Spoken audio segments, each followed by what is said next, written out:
Welcome to episode 156 of the About the Cards podcast, live tonight on YouTube, as always, with hosts Stefan Loeffler at Junk Wax Twins. Oh, hi. Me, Ben Wilson at Our Trading Cards. And unfortunately, Tim Shepler at Big Shep 79 was a late scratch, so we got a pinch hitter. Andrew Renault with Bayside Breakers is going to join us tonight. This was a super late edition, so we're excited to have Andrew. We are a podcast by collectors, for collectors, and we hope to bring you a smart and insightful podcast discussing trading card collecting. We're live every Wednesday night at 8 p.m. Pacific on YouTube. 10 Central. Yeah, 10 Central, Facebook Live, Twitch. You can follow us on the Twitter and the Instagram at About the Cards. We're available as a podcast, not just somewhere, but everywhere. You can find a podcast. Check out our website, aboutthecards.wordpress.com. Andrew, welcome back, my friend. Thanks for having me. Yeah, it was late notice, but I'm psyched to be here. I was going to watch the show today, but it's mixing it up, and now I'm going to be on it. It's a lot of fun. Yeah, Tim reached out to us half hour before the show. He goes, guys, just not feeling well. And so we had to call, the bullpen, and we're like, hey, Andrew. I call him, and he's like, hi. I'm like, what are you doing tonight? And he's like, not much. I'm like, listen, put the kid to bed, tell the wife you're sitting in tonight. So we definitely appreciate, like when we say late, like literally 20 minutes before the show, we reached out. And so it was either a two-man show or if you didn't answer your phone, but you did. So not so bad for a Giants fan. And I'm glad I did. You did. Very so nice. That or two-man, one woman, and she wanted her alone time, so. I get it. I don't blame you. That's the whole reason that this podcast existed from the beginning was us chuckleheads wanted to get away every Wednesday night, and that was going to last for a month. And here we are going on season 4 right at the end of the month. Is that next week or 2 weeks from now? I believe it's next week. Good, man. This is actually the final episode issue podcast release of year 3. Yes. Nice. Yes. So awesome. Before we get started tonight, boys, if I can take just a minute, I had a very difficult and challenging Father's Day weekend. I had alluded to that for those that interact with me on the Twitter, and was just going to kind of take it cool for the weekend. And I figured that maybe I'd come back to Twitter on Thursday after the show and just kind of take a couple of days to kind of reset my mind. And Father's Day is always difficult for me. Some know, some don't, but I lost custody of my daughter about 4 years ago. And so it's been a very big challenge in our family. And I wanted to tell you how humbling it is, the outpouring of love for everybody that didn't see me for a couple of days and checked in either directly with me via DM, text, phone calls, or reached out to Steph and Tim and said, hey, is everything okay? I can't thank everybody enough. Individually and collectively for that outpouring of love and support, and few people, Anthony Corona, Carl Kuhn, obviously Steph, Tim, Andrew, you guys obviously were all there for me as well. Mark Hoyle. I know I'm going to be missing a ton of people on that list. So Uncle Rich. I think I left him off the list intentionally, consciously. But yeah, just a lot of love. And we talk about this on the show all the time, how the hobby is made up of so many neat individuals and great people, and the friendships just between the three of us, right? And, the friendships that we have made with one another, it's tremendous, and cannot thank everybody enough. So I did see everything. I was just trying to be quiet on purpose. And one person alluded to it. It's like, hey, you're upset and angry. That would have been the best time to be on Twitter and be an antagonist. So one other thing before we get started, a good friend of the show, Chris Carlin, who is a super high up guy with the Upper Deck, sent me a care pack. The Upper Deck, not just regular Upper Deck, the Upper Deck. So they have such an amazing staff there. And obviously, anybody who's collected hockey cards and seen their products, tremendous. Upper Deck has went above and beyond for so many collectors. Their customer service is top notch. They really are a great organization and the best manufacturer, in my opinion. And I know that's not a individual opinion, that is shared by many. Upper Deck is tremendous, and they sent me a care package this week.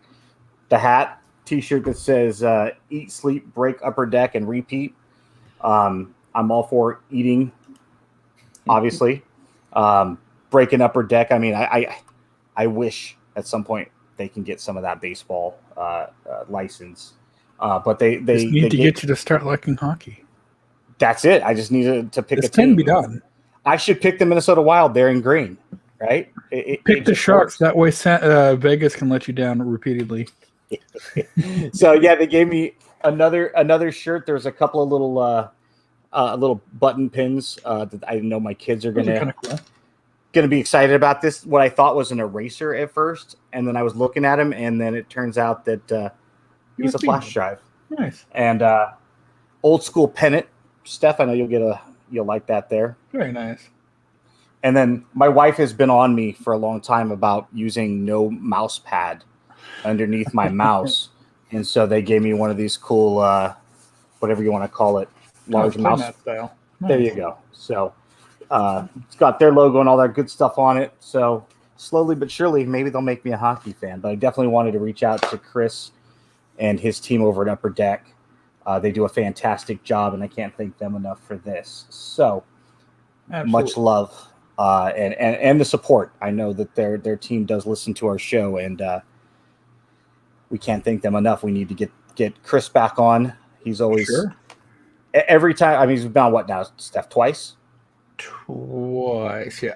Yeah, and the outpouring of people like, hey, I started collecting hockey after I listened to your show last night. So he's a great pitchman. It comes from sincerity. I love the fact that he's a collector. He's just like us. Yep. And he just happens to have a job at a manufacturer. So you can tell his passion bleeds through and his love for Upper Deck products. And it literally turns people every single time he's been on the show. So we'll reach out to him, see if we can get him back on, and maybe we can get some listener questions for him. So yeah. Sounds like a great idea.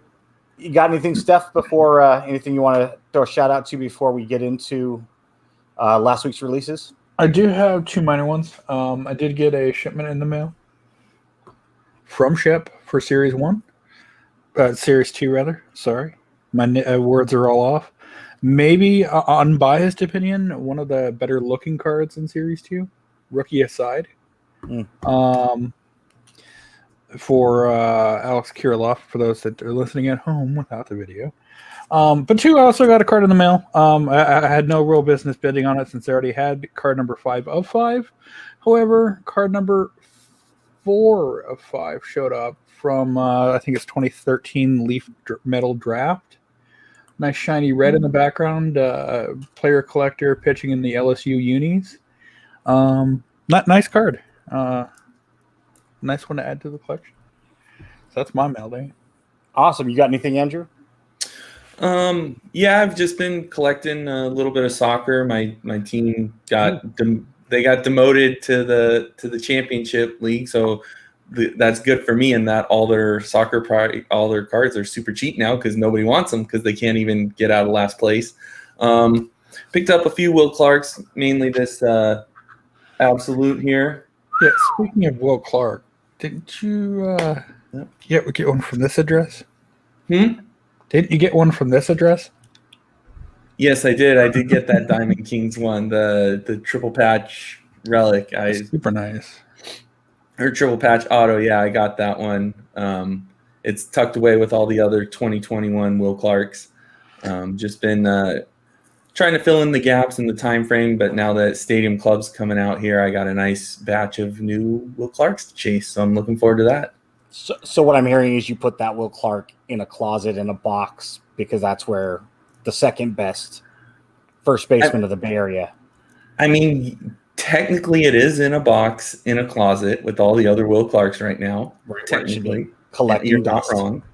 Yeah, but it is what it is, and opened some Mandalorian season 2 stuff and pretty sharp cards.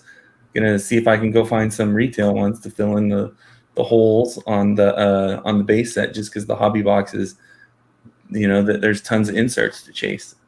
That I am excited about. The Mandalorian series 1 or season 1 got me going back and collecting some old insert stuff from Star Wars because it's something for me personally I can share with my son Bentley.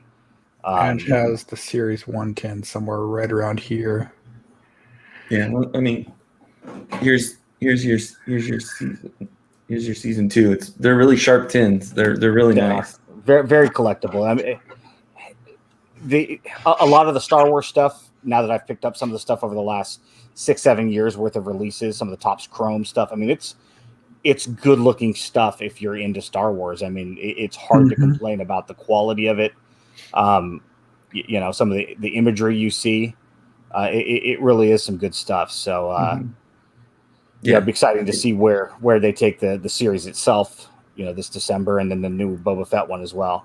Yeah, it keeps you on your toes too as a collector because really only Masterworks and Stellar Signatures are the only sets that they do year over year. Everything else pretty much is one-off releases, and so there's always new sets to collect, new ways that they're finding, ways to connect all these people in this universe.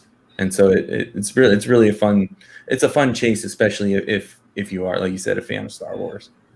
Yeah, in fact, I didn't grab one. I considered buying it, but Topps had the father-son 10-card set on their website for a couple of days. I think it's I don't know if it's still active or not, but that was a nice looking set. There was 10 different father-son combinations there for Father's Day, which is a neat one-off and a way to kind of integrate it and with the holidays. So it's such a vast universe. Yep. With such a large, they don't call it a roster. What do they call it? Canon, I believe is what they call it. Canon, yep. So it makes it nice where, the Topps living Star Wars could go on forever and ever, just like the baseball one. And I don't think they would run out of characters, It actually expires tomorrow, 16 hours. I might have to hop in and grab one. It was my only bitch was it was 10 cards. And I get it's father and son, so therefore it's, it's limited. And I think they did Bail and Leia Organa. They did card number 7. So it's Mando and Grogu, Darth Vader, Luke Skywalker, Anakin, Leia Organa, Ephraim Bridger, Ezra Bridger, Han Solo, Kylo Ren, Galen Erso, Jyn Erso, Bail Organa, Leia Organa, Owen Lars, Luke Skywalker. Not really fathers. Yeah. Well, it's not. Cham Syndulla, Hera Syndulla, and Jango Fett, Boba Fett. Yeah, so it's I Am Your Father, right? Not Father Son. Yeah. So I misspoke. So I do apologize. It's I Am Your Father. Obviously a classic line from Empire Strikes Back as well. So it's a neat set. It just sucks that it's 10 cards. For those of us that like to put cards in binder pages, it makes it a challenge and completely unnecessary. Do 9, do 12. Let's fill it out a little bit. We'll throw some inserts from something else in there. So make it 19, 18, whatnot. Yeah. There were a couple that were a little thin on there, so I'm sure you could have created a couple more somewhere in that canon that would have made sense. You could have what's the little dude that sits next to Jabba? The little monkey looking guy. Salacious Crumb? Salacious Crumb, there you go. You could have done a Jabba Salacious one, right? You could have done that more a pet than. I'm sure there's a couple Ewoks that had relations. You had Chewbacca and his dad were one that was featured in the first part of the from Kashyyyk. I think from episode 3, I believe, is when they introduced Chewbacca's dad, if I'm not mistaken. So there were more you could have done. You could have easily made it a 15 to 18 card set, I believe, and still done well and helped us page collectors out. So let's kind of get into the week. We'll go over real quick the week that was last week's releases. We had Topps Living Week 171, card number 423, Jared Walsh of the Los Angeles Angels of wherever they play now. Sold 1,683 copies. 424, Adolis Garcia, outfield for the Texas Rangers, sold 1,891 cards. Not too thrilled with him tonight. He hit 2 home runs in a Rangers win over the A's, so we can move on. I think it's Adelise Garcia, but whatever it is right now, I'm not happy with him. So right now it's just pass, skip. We also had Panini Impeccable Basketball that released on the 16th, so last Wednesday, and that was last week's releases. We have hot off the press our new releases. Topps Living Week 172 came out. We had Lance Lynn, pitcher for the Chicago White Sox, and Dylan Carlson, which is a rookie card outfielder for the St. Louis Cardinals. Cards number 425 and 426, respectively, in the set. Probably going to drive a lot of traffic to that one.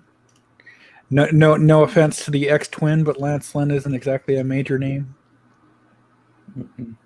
Even when he was a Cardinal.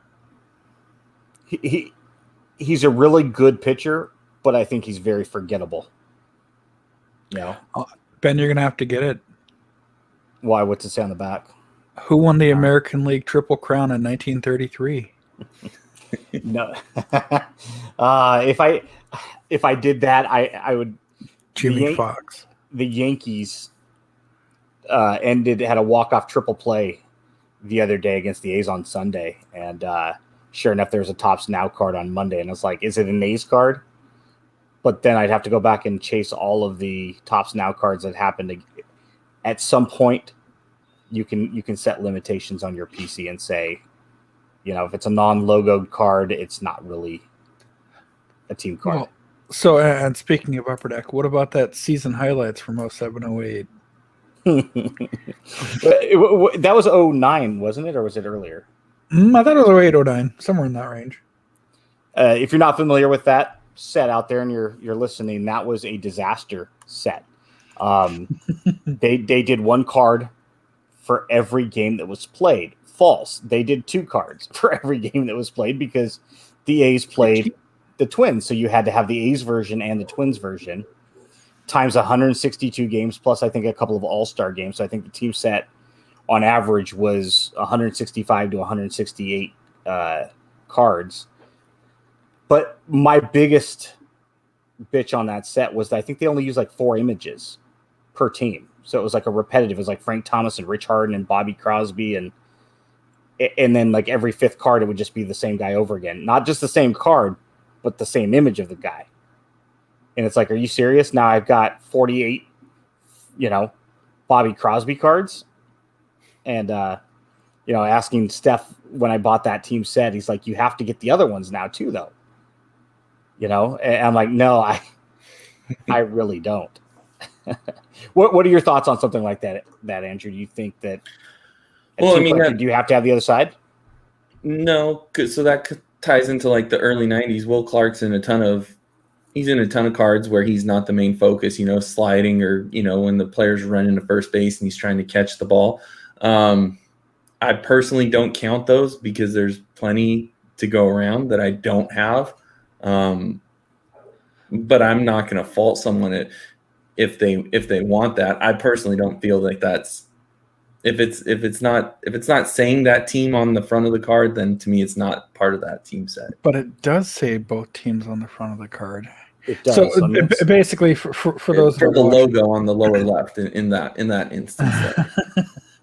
So they have one for each of the 162 or 63 games for 2008.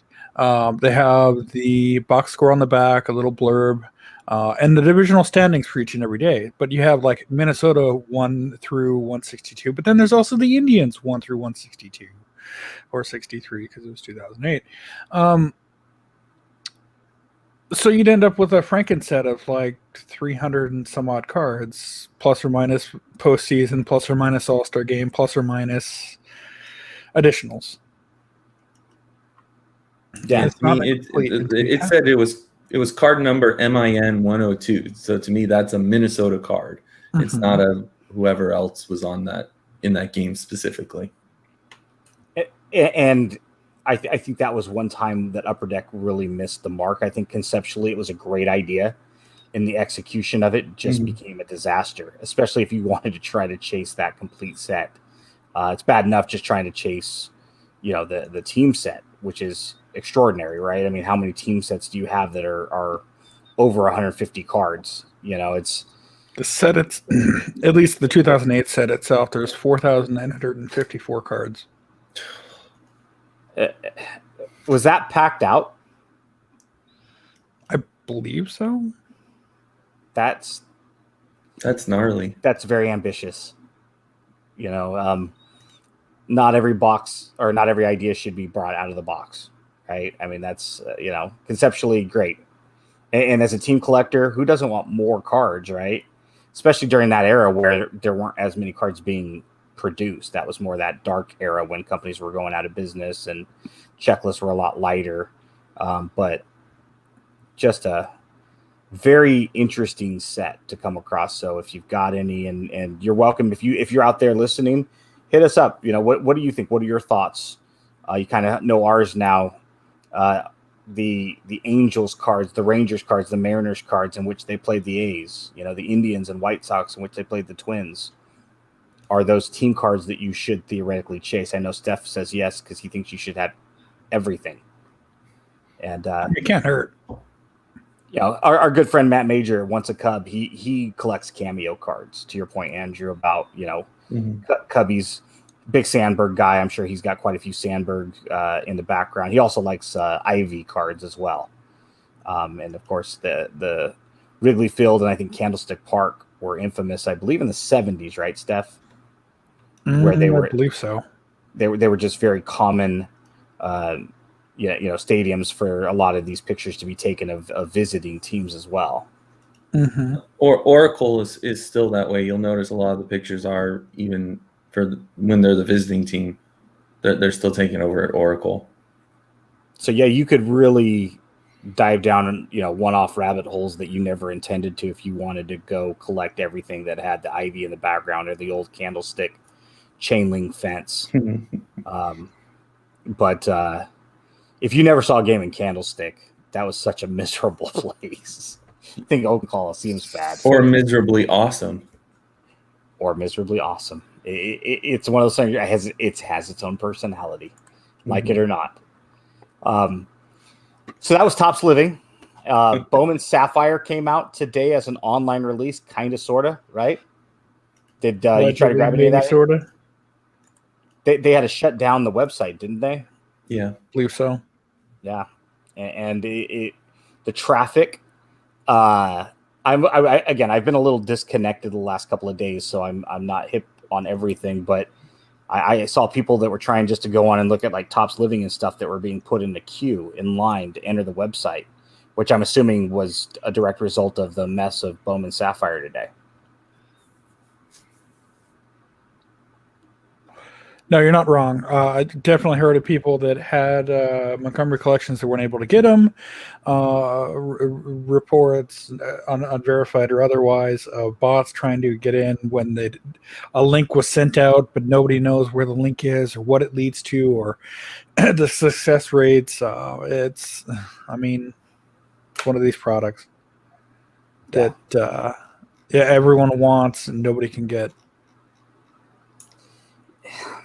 Again, I've said this so many times. One of my favorite sets is Sapphire Anything, just the blue, that atomic ice, cracked ice look of Sapphire has been brilliant, with the exception of whatever year it was, 18 or 19, where they just made them atomic ice and they called it Sapphire. And it's like, not really, guys. Is it though? And hey, the power of About the Cards podcast, we bitched about it, and the very next release they brought the blue back. But now it's just a mess. It's so difficult to get these online exclusives, and oh boy, you know, if this was the first time, I guess it would be worth discussing. But anyhow, if it is your thing, apparently they had it for $150 a box, Topps.com exclusive.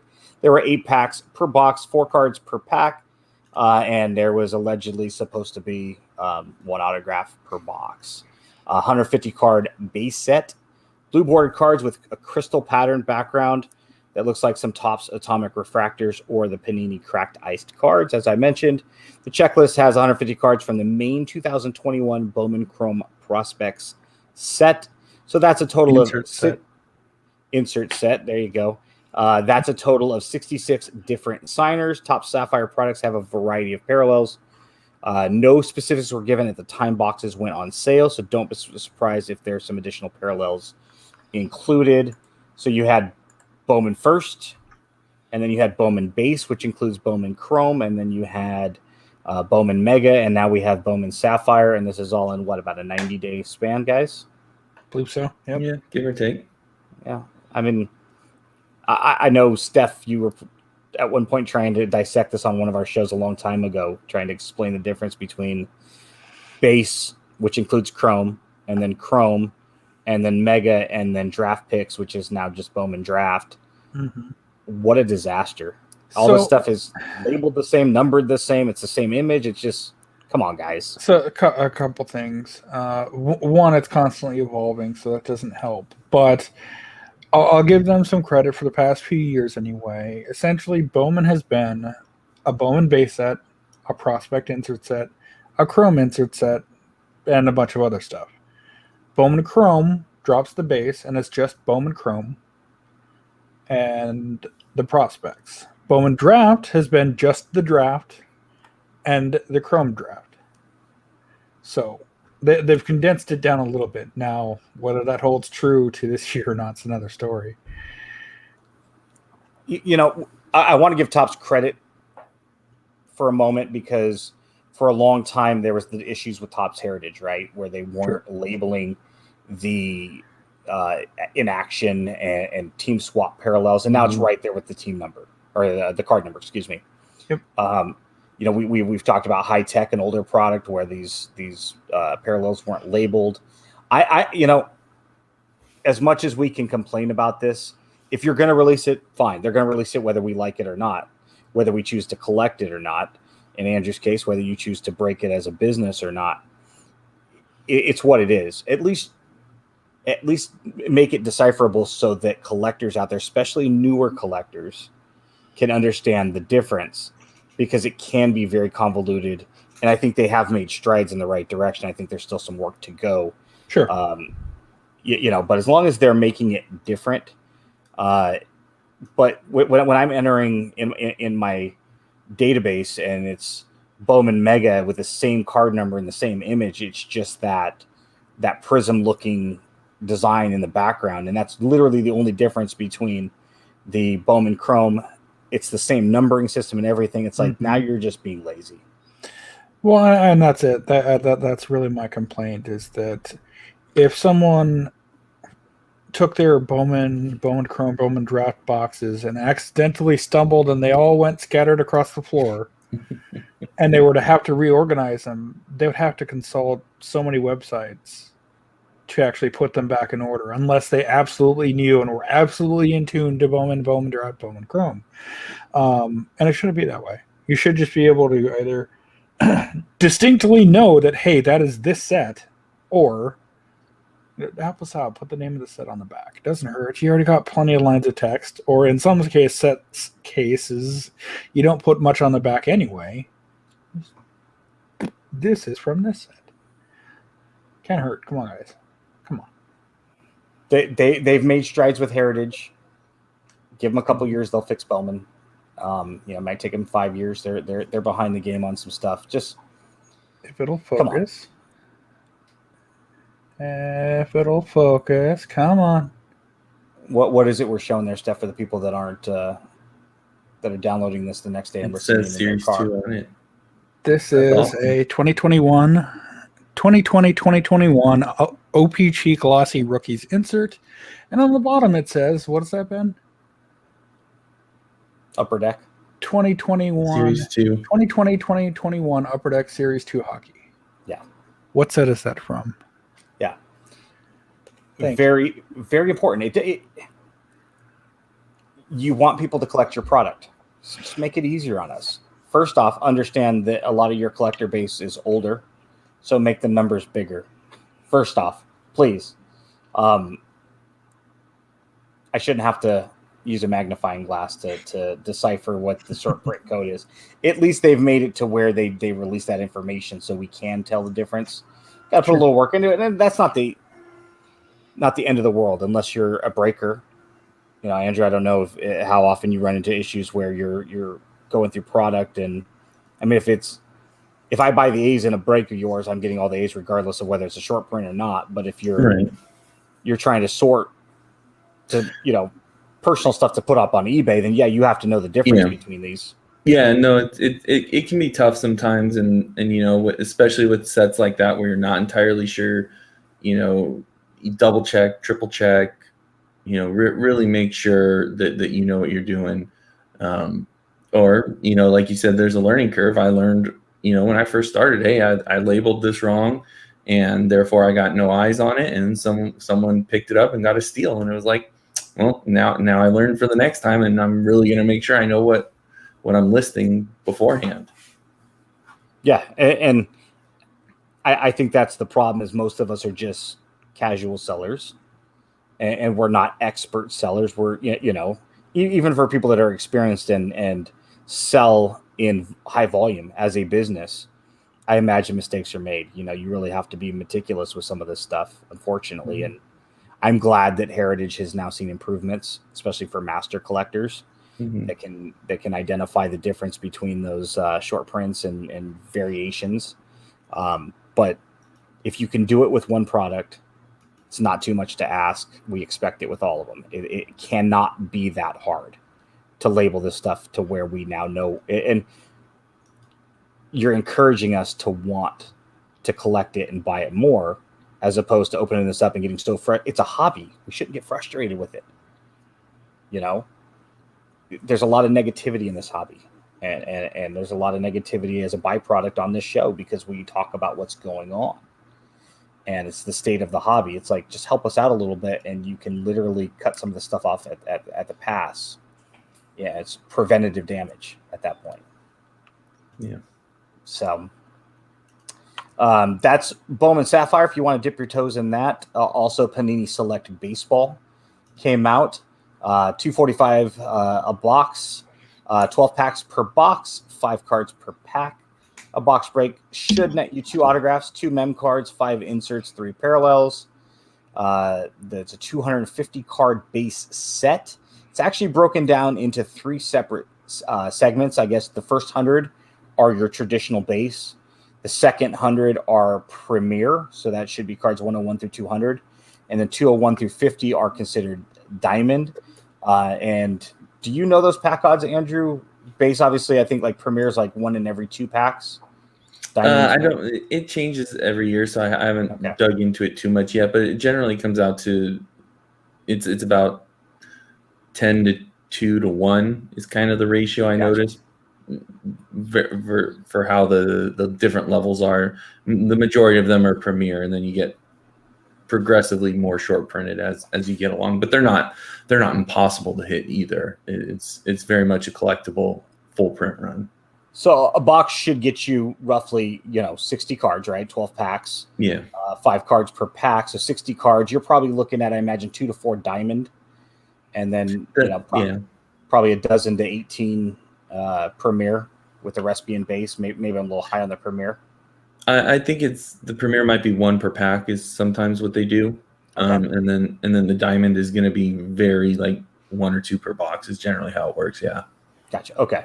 That's how it's been in the past. Again, I haven't checked the pack odds for this set, because who knows, these things change every month. They do. And that's why, anytime we're out here listing, what the product highlights are, again, these are just what's listed. You might do better. This is all subject to change, of course. Autographs, they've got a couple of different stuff like rookie jerseys, moonshots, spark signatures, and X-Fractor signatures. Rookie jumbo swatches and horizontal rookie jumbo swatches are just 2 of the memorabilia insert sets. Short print insert themes do include Thunder and Lightning, Firestorm, Rookie Explosion, and K-Zone, which I'm assuming is probably a pitcher checklist. A sticky tape checklist. Or it could be the guys who have struck out the most. There you go. We want to be optimistic and pessimistic simultaneously. Let them figure it out. Indeed. Stadium Club did get pushed back from today to Friday, so you should start seeing that street on Friday. $128 a box, 16 packs per box, 8 cards per pack. The box break should net you 2 autographs, a chrome, oversized base variation box loader, so a bunch of other cool stuff. 300 card base set. Gold rainbow foil and black and white cards are hobby exclusives. Obviously, this will be another product that may be extremely affected by the retail or lack thereof at Target. Presumably they'll go online with the retail release, but until we see it, we won't know. Stadium Club Chrome returns as a partial parallel set, which was an absolute mess last year because when they did Stadium Club Chrome later in the year as an independent release, same cards, same numbering on a lot of the subjects. So we'll see if they learn from that mistake. Total of 90 cards will get that chromium treatment. Virtual reality gets its inspiration from 1995, which included potential stats for a full 94 season. Had it not been shortened due to the labor dispute, this time around the cards hypothesize what stats might have looked like if 2020 went as originally planned. That should be interesting to see. Superstar Duos is a double-sided set of cards with 2 different players. They are based on the 1993 set.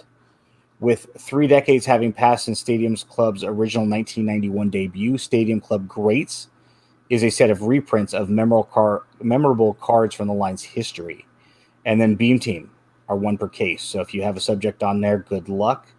As always, check out our good friend and show supporter Ryan Cracknell's articles on Beckett.com/news for more details on these and all other releases.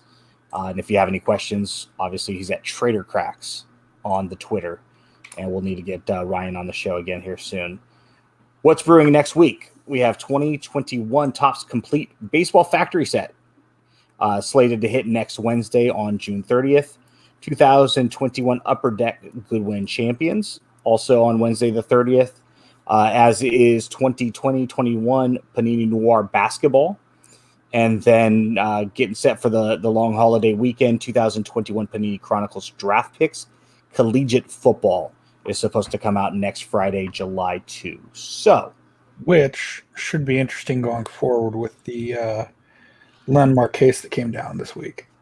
But I'm sure we'll talk about that at some point. Yeah, let's get in or whenever. Exactly. Let's get into the infield chatter hobby talk. Magic spiel. All right. So we're going to let Steph kind of, we didn't have any prepared notes on this. This is something that kind of came across the About the Cards news desk late, and Steph wanted to kind of talk about this. For those of you that collect Magic, this is actually really, really exciting. So, and I'm sure those that have played have been to the website plenty, but it's something that I found recently. Something similar to my work account, my work, but for solely based on Magic. And I kind of wanted to share, like the idea. I mean, we've done website demonstrations before, so. Card Kingdom.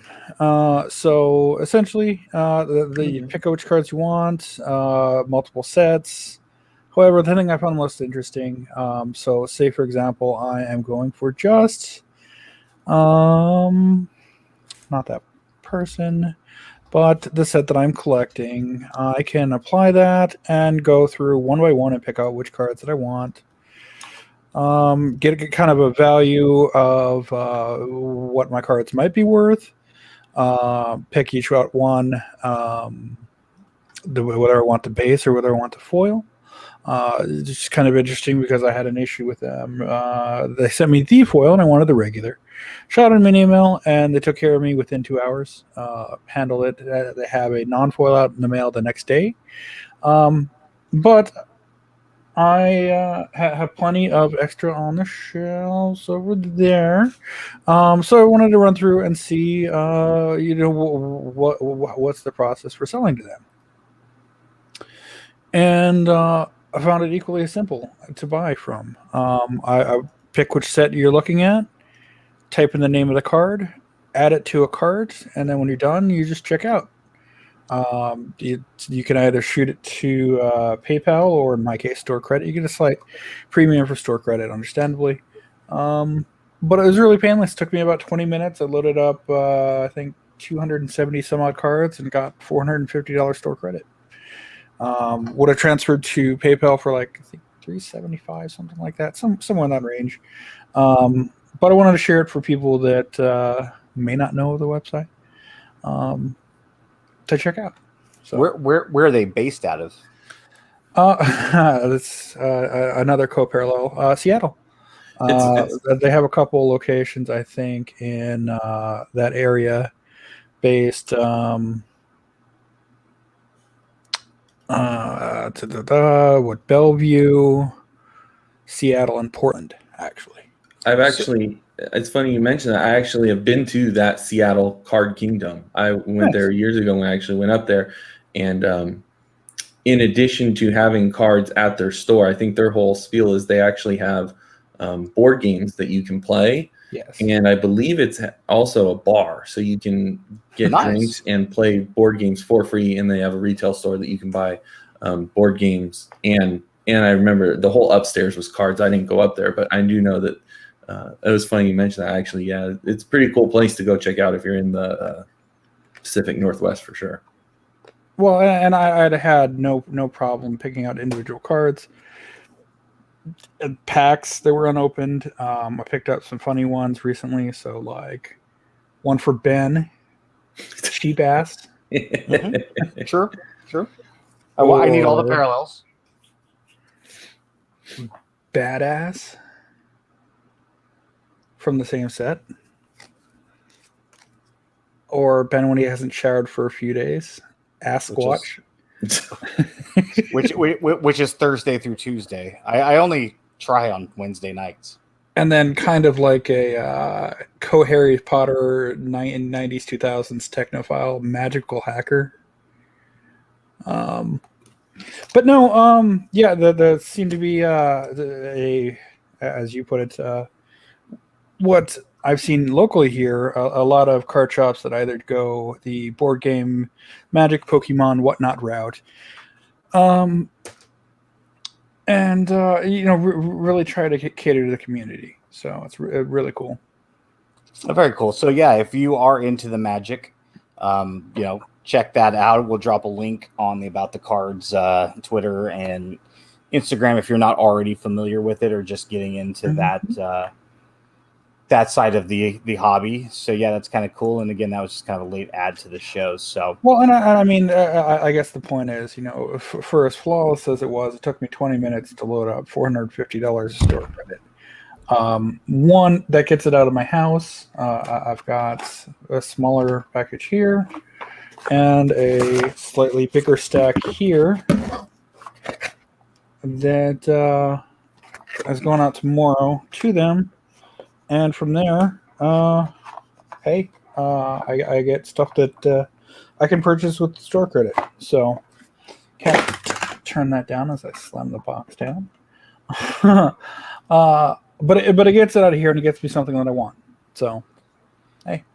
Which is a good segue because the next show topic actually is about Sport Lots, which happens to be one of the most archaic and tedious websites. It's kind of living in 1994 when all the rest of us aren't any longer. So, Sport Lots, I think probably about 3 years ago now, introduced the box option as an alternative shipping method for those that don't mind getting their stuff, one lump sum down the road and not that immediate gratification in a 3 to 5 business day sense. And some people have taken advantage of that. Some people know how to work that. Some sellers offer, free shipping to the box, which encourages you to buy through them. Some don't. This next one is a mega haul. Now, this is taking advantage of the box shipping. This is one customer's box shipment. The total weight is 217 pounds. That's 217. They saved close to $3,500 in shipping costs compared to budget shipping. And this is going to California, right? It's not going to me. That's all 87 McGuire's? Yeah, one could. I would be divorced so fast. I'd be like, hey, Andrew, I'm coming down to SoCal, brother. So yeah, that's incredible. I would love to know what's in there, and is it all set based stuff? Somebody's putting together sets, or good? Wow, that's just incredible. Well, and they added that the customer had these sitting at least 6 months, maybe a little longer. Someone asked, "Hey, what's the longest you can have something sit?" And they said, essentially, as long as there's new stuff being added, new activity within a 6 month period, it's fine. Keep adding. Wow. I would love to know what the bill was to get all those cards into your box to begin with, right? Right. And we're just talking about the savings of a couple of grand was just on the associated third-party logistic cost. I mean, that's got to be $10,000 worth of cards there, more. I mean, Yeah. even if you're talking about just cheapies, 18 cents, 25 cents, the sheer amount of cards that would have to accumulate to get 217 pounds is incredible. That dude's about to have a really good mail day. And if you're out there listening to the show and this is you, please, when that shows up at your house, we want you on the next episode of the show. We would love to know what's in it and live vicariously through you. That truly is impressive. We also want to know if you're married because we want her on the show too. Assuming that you're male. If you're female, then we want your husband. We want your significant other on the show. Maybe the better way to put that. If you're single, we know why. So, in case you have been living under a rock or took a self-proclaimed hiatus from the social media, Wander Franco, Major League Baseball's #1 prospect and maybe the highest touted prospect we've seen in some time, debuted. He was the #1 prospect, debuting for the Tampa Bay Rays. In his debut, he went 2 for 4 with a home run and a couple of RBIs, 3 RBIs. So, what do we think about this kid? Talented, young, it kind of fills the need, but he's playing for Tampa Bay. Call me when he hits his first home run off Nolan Ryan. It cracks me up because you saw an absolute flood of Wander Franco cards, people looking to cash out. And I can't blame them, but the people buying it, again, it goes back to that old narrative of, man, if you didn't want it yesterday, you don't want it today. It's not like we didn't know this kid was the #1 prospect. He's been the #1 prospect, for 2 seasons now? Yeah. We were all waiting for this day to come collectively as a hobby. If you're buying today, you've done it wrong. You're already spending at least 1.5x, if not considerably more, over what you could have had it for last week. You're too late is what you are. You really are. And the second that they traded Willy Adames to the Brewers, which I think happened about a month ago now, at least a couple of weeks ago, you knew this was coming. And you knew it was probably service time manipulation to avoid the Super 2. That's why it happened at the end of June and not mid-May. Conveniently, their calendar disconnected for the past 4 months. Yeah, that was very measured and calculated as to when they called this dude up. So he's up. If you're buying today, you're doing it wrong. Stop. Come on. I mean, they're we see this time and again. It's one of those ones when you see this happen and people are gobbling this stuff up. It's like, so we're still doing this as a hobby. We haven't learned anything yet, have we? So, well, you could have always sold Jim McGuire's at the height of the documentary and bought them back now.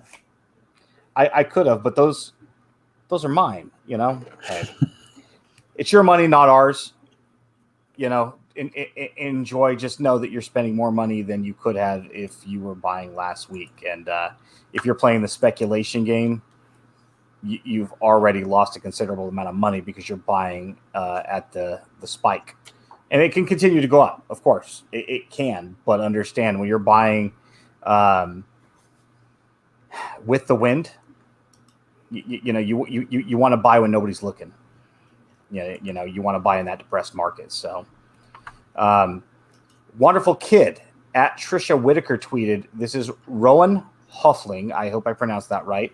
He's a 15-year-old from Fort Myers who caught Wander Franco's 3-run home run ball, also his first Major League Baseball hit. He gave it back to the Rays so Wander could have it. I'm sure some goodies are going to come that kid's way, as they should. It's always neat when you get a fan that gives back to the player, because that really should be in Wander's personal collection. And he's a huge Wander fan, and he actually came to the game for Mr. Franco's debut. So what a neat story. Got to love that. After the game, nice shot here. I mean, the ball is worth X. That memory is priceless. You know what I mean? Well, exactly. And I'm sure they didn't just let him leave with nothing. They probably gave him a sign, this, that, the other, a meet and greet. Hey, maybe he gets to get a team signature or a team ball or something. They're not going to it's not like he's the home run kid pusher who got into Ginter a couple years ago. Zach Campbell. That knucklehead. I try to forget that he exists. So, yeah. Oh boy, you like seeing this? It's good memory for the kid. It's good memory for Wanda, who's not much older than 15 as it is, right? He's what, 20, 21? I think he just turned. Yeah, I mean, 20. He's a young guy himself, so it's a neat experience for both of them. So this is the kind of stuff that makes baseball romantic. Not to suggest it can't happen in other sports, but who's catching? Which fan is catching the first touchdown pass of Trevor Lawrence's career? Well, that doesn't happen in football, right? So, by definition, you can't have someone else catch his touchdown pass. Right. So, you can have the wide receiver who chucks the ball into the stands, but presumably they would know, hey, it's still not the same as somebody catching the home run ball, right? I mean, it really is. Just out of the four major sports, that first goal in the net, the first basket, through the hoop. I mean, it really is isolated to this sport. So, well, and I mean, as you put it, hockey does have a little bit of that, especially with goals and whatnots, where, hey, circle, puck, thing, over here, bring it, please. Yeah. But if the guy scores in the net, it stays in the net. So yeah, they get to keep the puck, but. If one of us is sitting up in the stands, we're not going to catch that puck like you would a home run. No, not at all. Yeah, so it's such a fun story, and really is why baseball has been coined the national pastime. It just has certain things that can happen there that isolated to that specific sport. So the 2021 to get the ball back. NBA lottery happened. The Detroit Pistons got the number 1 pick. Rounding out the top 5 was the Rockets at 2, the Cavaliers at 3, the Raptors at 4, and the Orlando Magic at 5.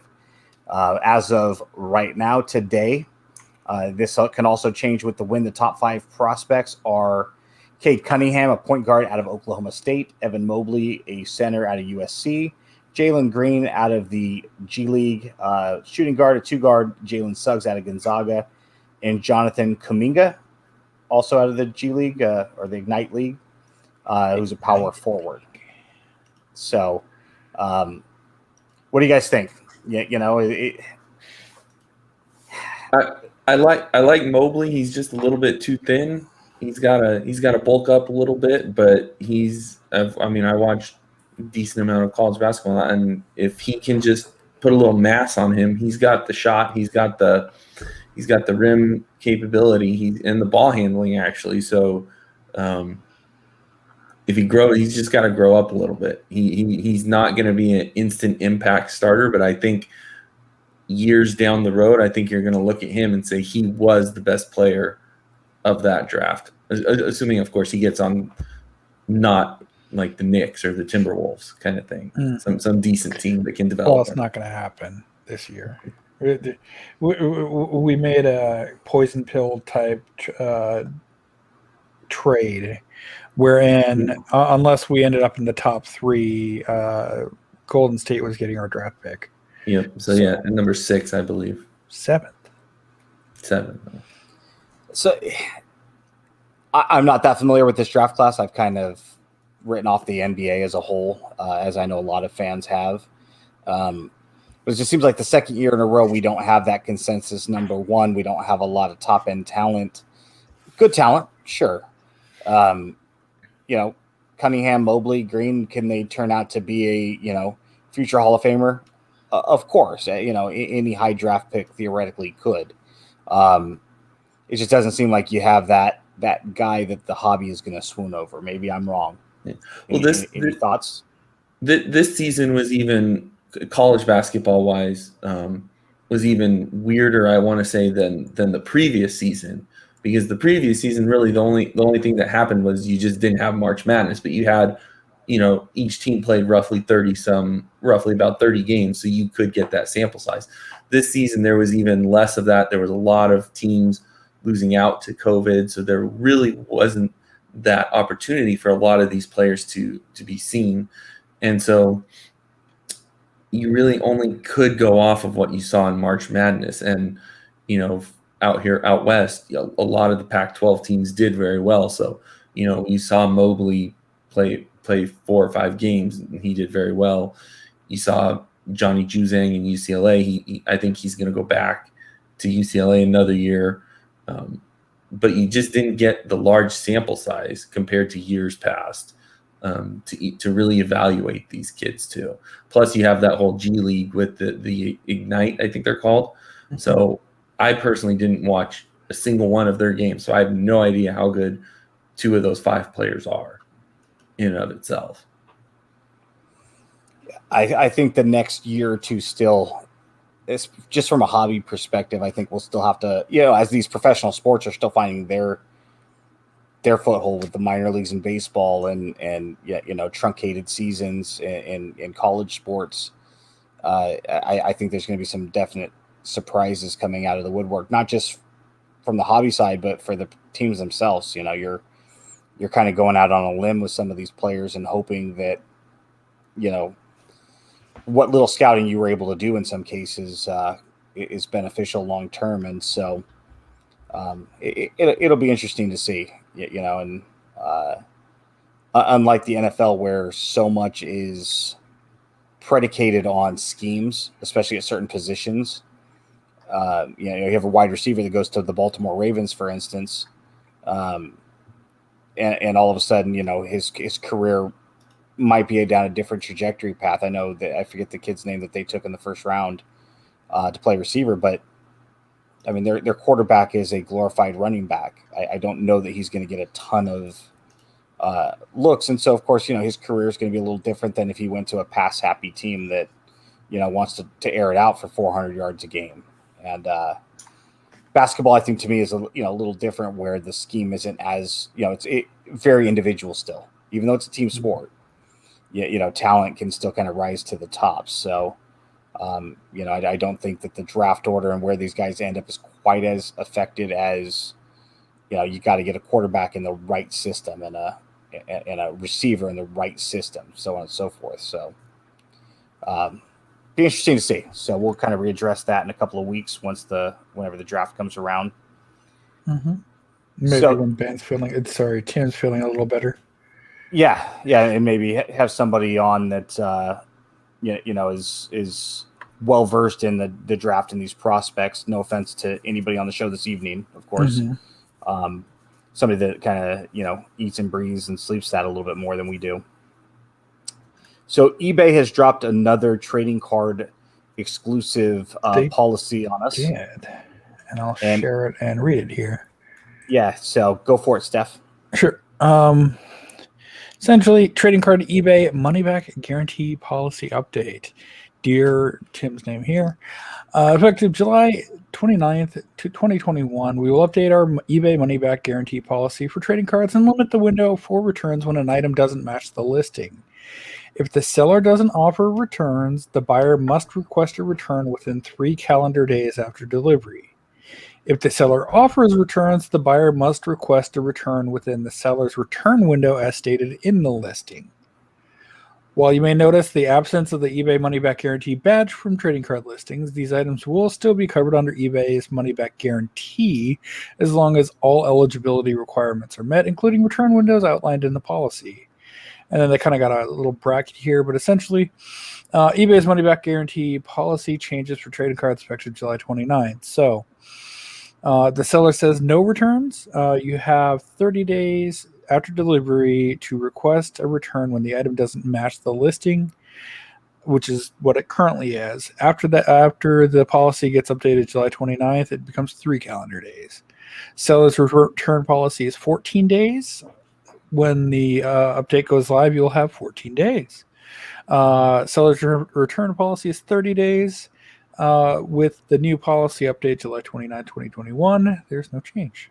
30 days after delivery for you to request when the item doesn't match the listing. So, in layman's terms, if you want to scam, you can still scam. You just have to do it a little quicker now. Pretty much. I mean, I don't accept returns. Yes, you do. You might be able to protect yourself a little bit more, perhaps. But at the end of the day, eBay is still going to refund the buyer.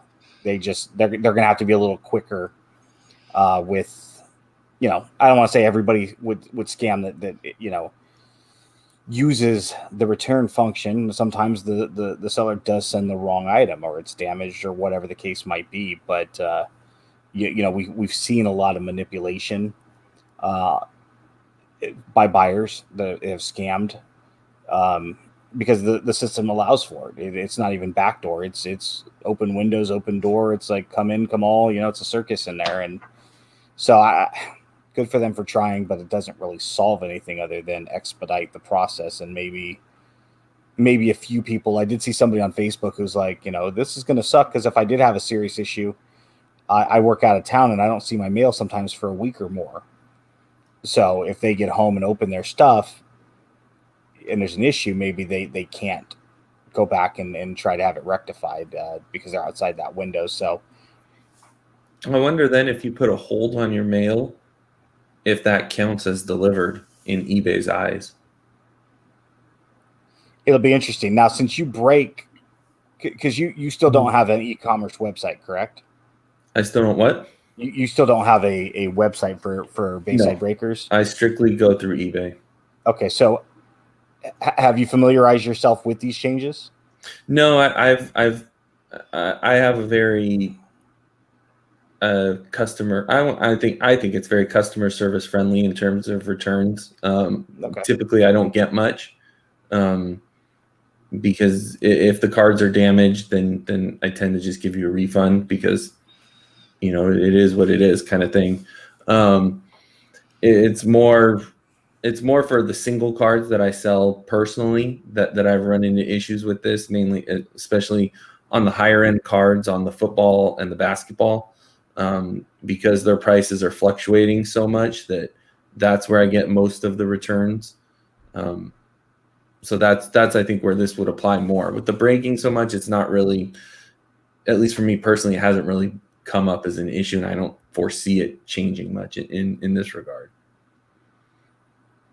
So this goes into effect at the end of July 29th. So call it, 1st of August. So we'll kind of readdress this on the podcast sometime in August, maybe, late August, first part of September, after we've had, 30 days, 4 to 6 weeks to kind of take a look at it. And if you are a seller or a volume buyer, myself included, although I don't usually have any, once in a while you got an issue as a buyer, but if you're a volume seller, once this goes into effect, definitely reach out and let us know how it's affected you for better or worse, sometime in August, September, and we'll kind of keep some tabs on this and give updates. And much like the rollout of the new PWE, we'll kind of all learn and see the analytics and the data as it comes through in real time as a group and share our experiences. So, well, and it always takes a while for eBay to work through the kinks. So there's going to be slight changes here and there, and as customers evolve to understand and accept the understanding of the new policy, we might see some additional changes. Yeah, I mean, at least give eBay credit for trying.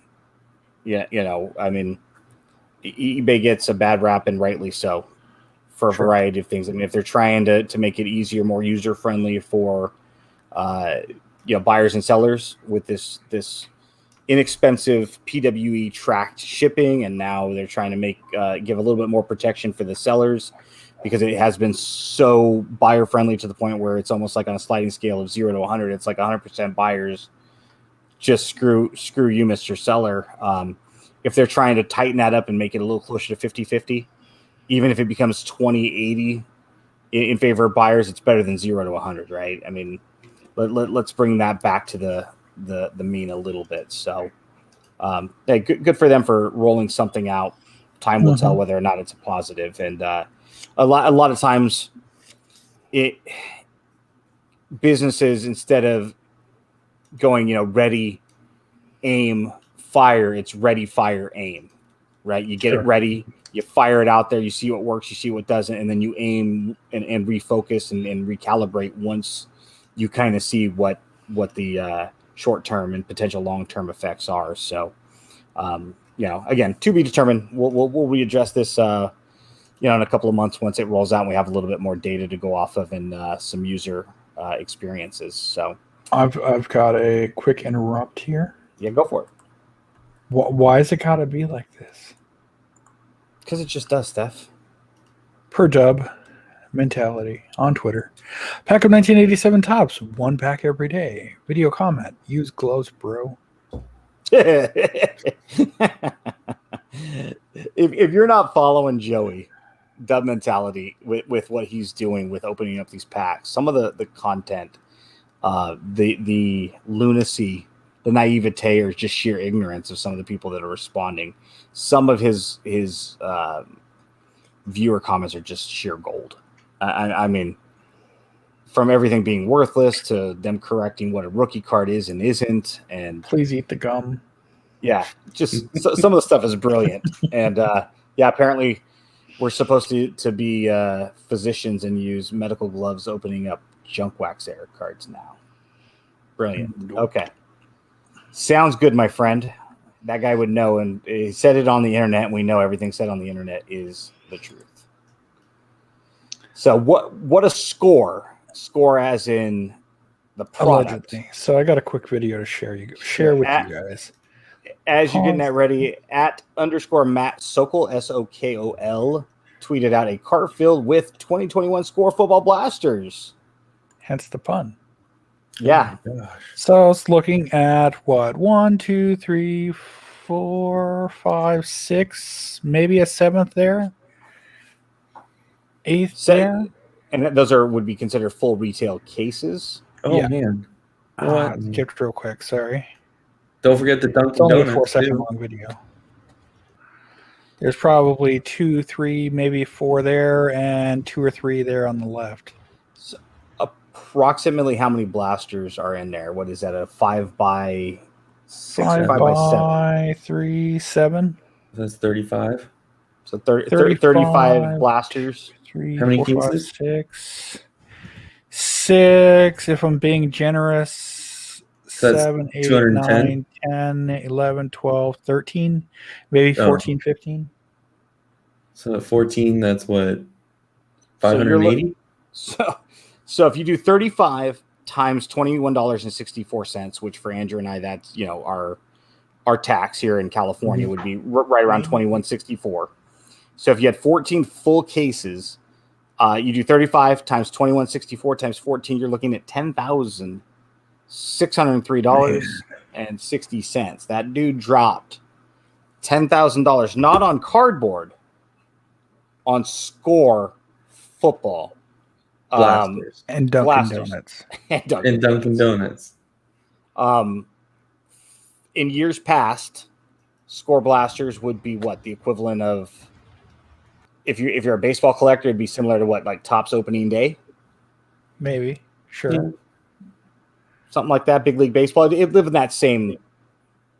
It has its point. It has its purpose for a few months until they get in their regular jerseys. So we discussed this a couple of years ago, I believe. What is football flagship, right? You've got flagship baseball, You know what is football? If Prism basketball is your flagship, you know, football was what, Donruss, Score, and Contenders. I think there might have been one more.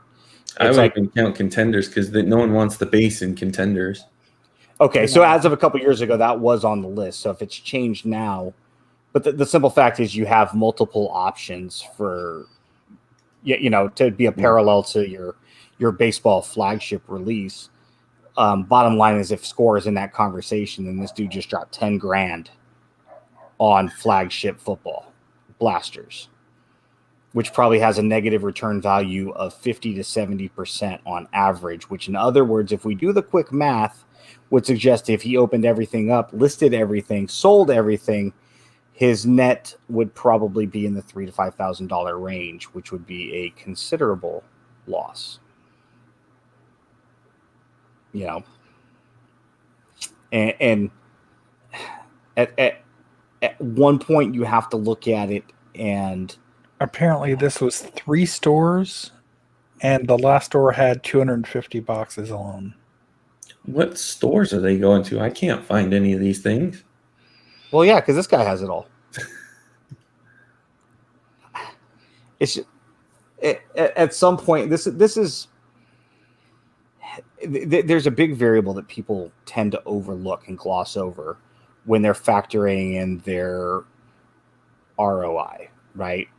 There was a guy, Florida card guy or something like that, on Twitter, and he'd always give me like, "Oh, I made 80% off of this, and I made 70%," and I'm like, "I think your math is off." And I fixed his math for him, and it's like you do have to factor in your time, your associated time, right? Even if you factor your time in at minimum wage, you know, if let's say you make $20 an hour is what your fluid time is worth on the open market in a job, you know, workforce environment. If you spend 15 minutes on cards, then that's 5 minutes, or that's $5 worth of time, right? So when you start to factor in what your actual net is, you have to consider how much time and money.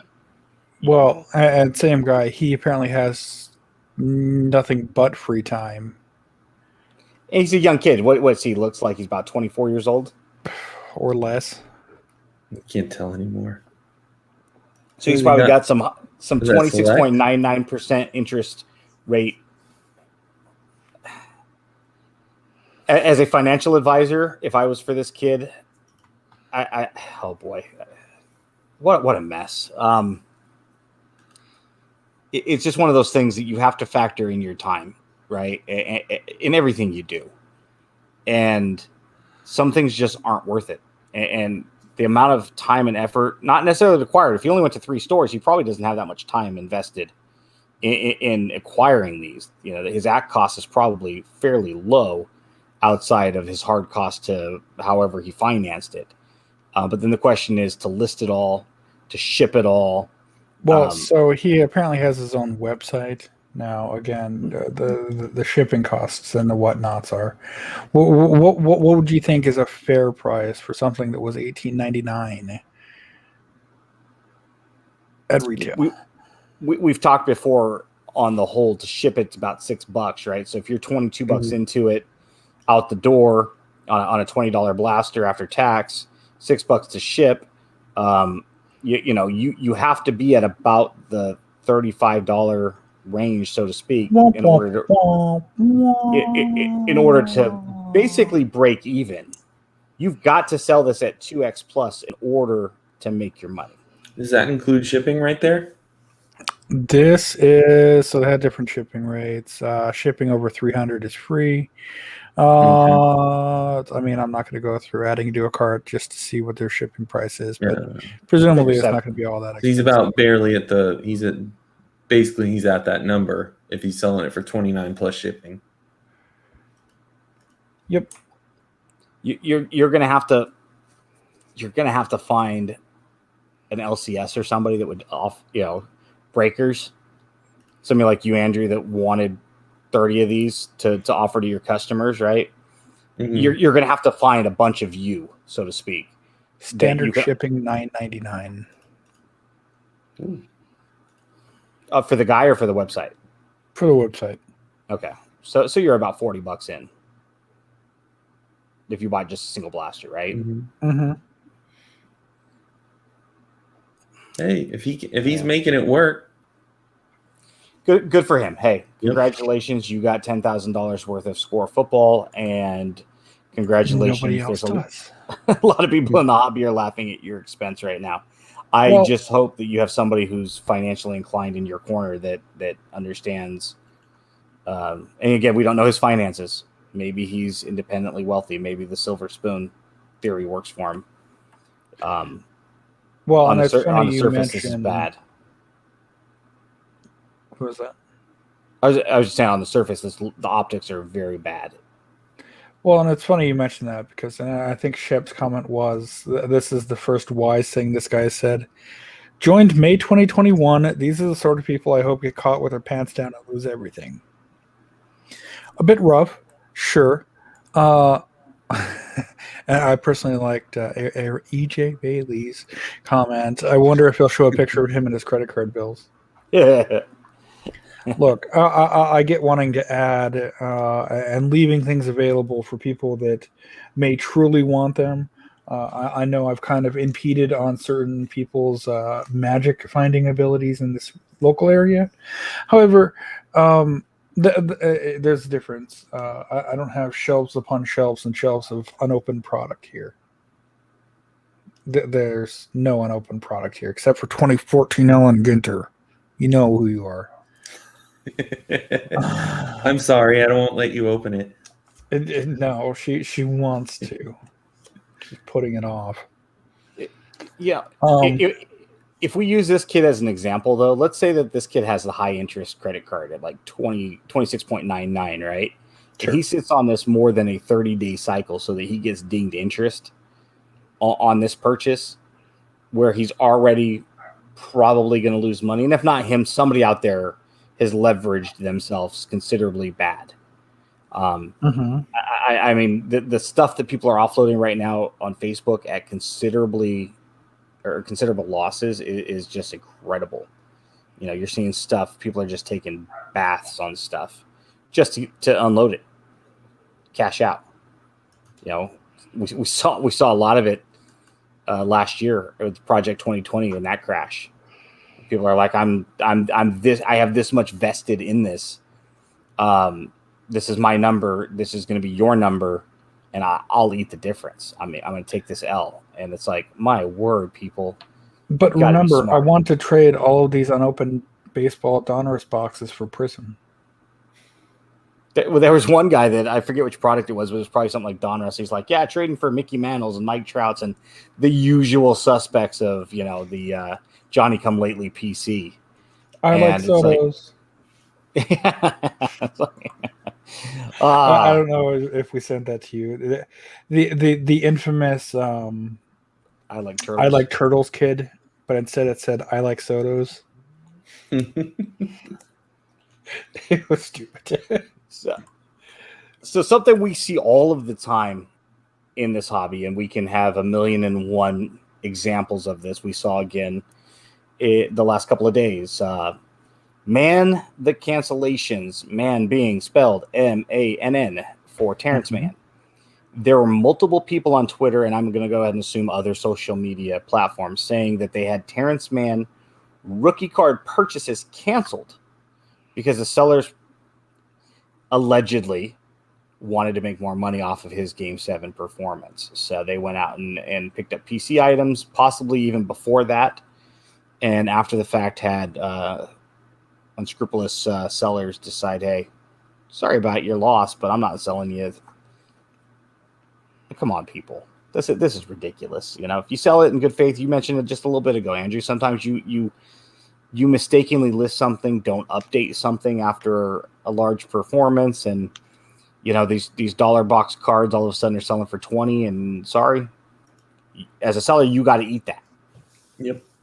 I had that happen to me a few years ago when I had some 5-star autographs listed, and I think it must have been a twin or someone, and then he died.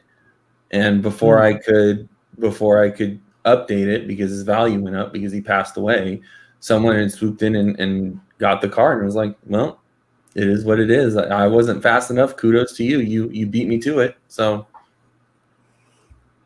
yeah, the hobby is so fluid and so volatile. Stuff comes and goes. And as a buyer, as a seller, you're gonna get deals here and you're gonna lose stuff there. You bought the short print too quick. You know, happen. I rarely make mistakes as an A's collector because I know the market so well. And you see the trends year over year. But one year, man, I just had to have the McGuire short print out of flagship. And I dropped a $20 bill. And 3 months later, I'm in a show and found one in the dollar box. So, of course, I bought it just to justify well, now I'm all, wait a minute, Ben, now you're only $10.50 in on both cards. But sometimes you blow one, right? I mean, just the other day, I bought a Panini Absolute Jimmy Fox parallel because they had the Spectrum Red and the Spectrum Blue at a 99, and I'm pretty sure I bought the exact same card. But one seller had it listed as the Spectrum Red, and one is the Spectrum Blue, and I didn't realize that. And so maybe I bought two of the same card. I still couldn't tell you if it's the blue or the red. But if I got only them both. You had a spreadsheet. Yeah, but the thing was, I bought it based off the not fact a that database. yeah, but if the title was wrong, doesn't that mean you could technically do a return if you get it within 3 days, or if you initiate within 3 days?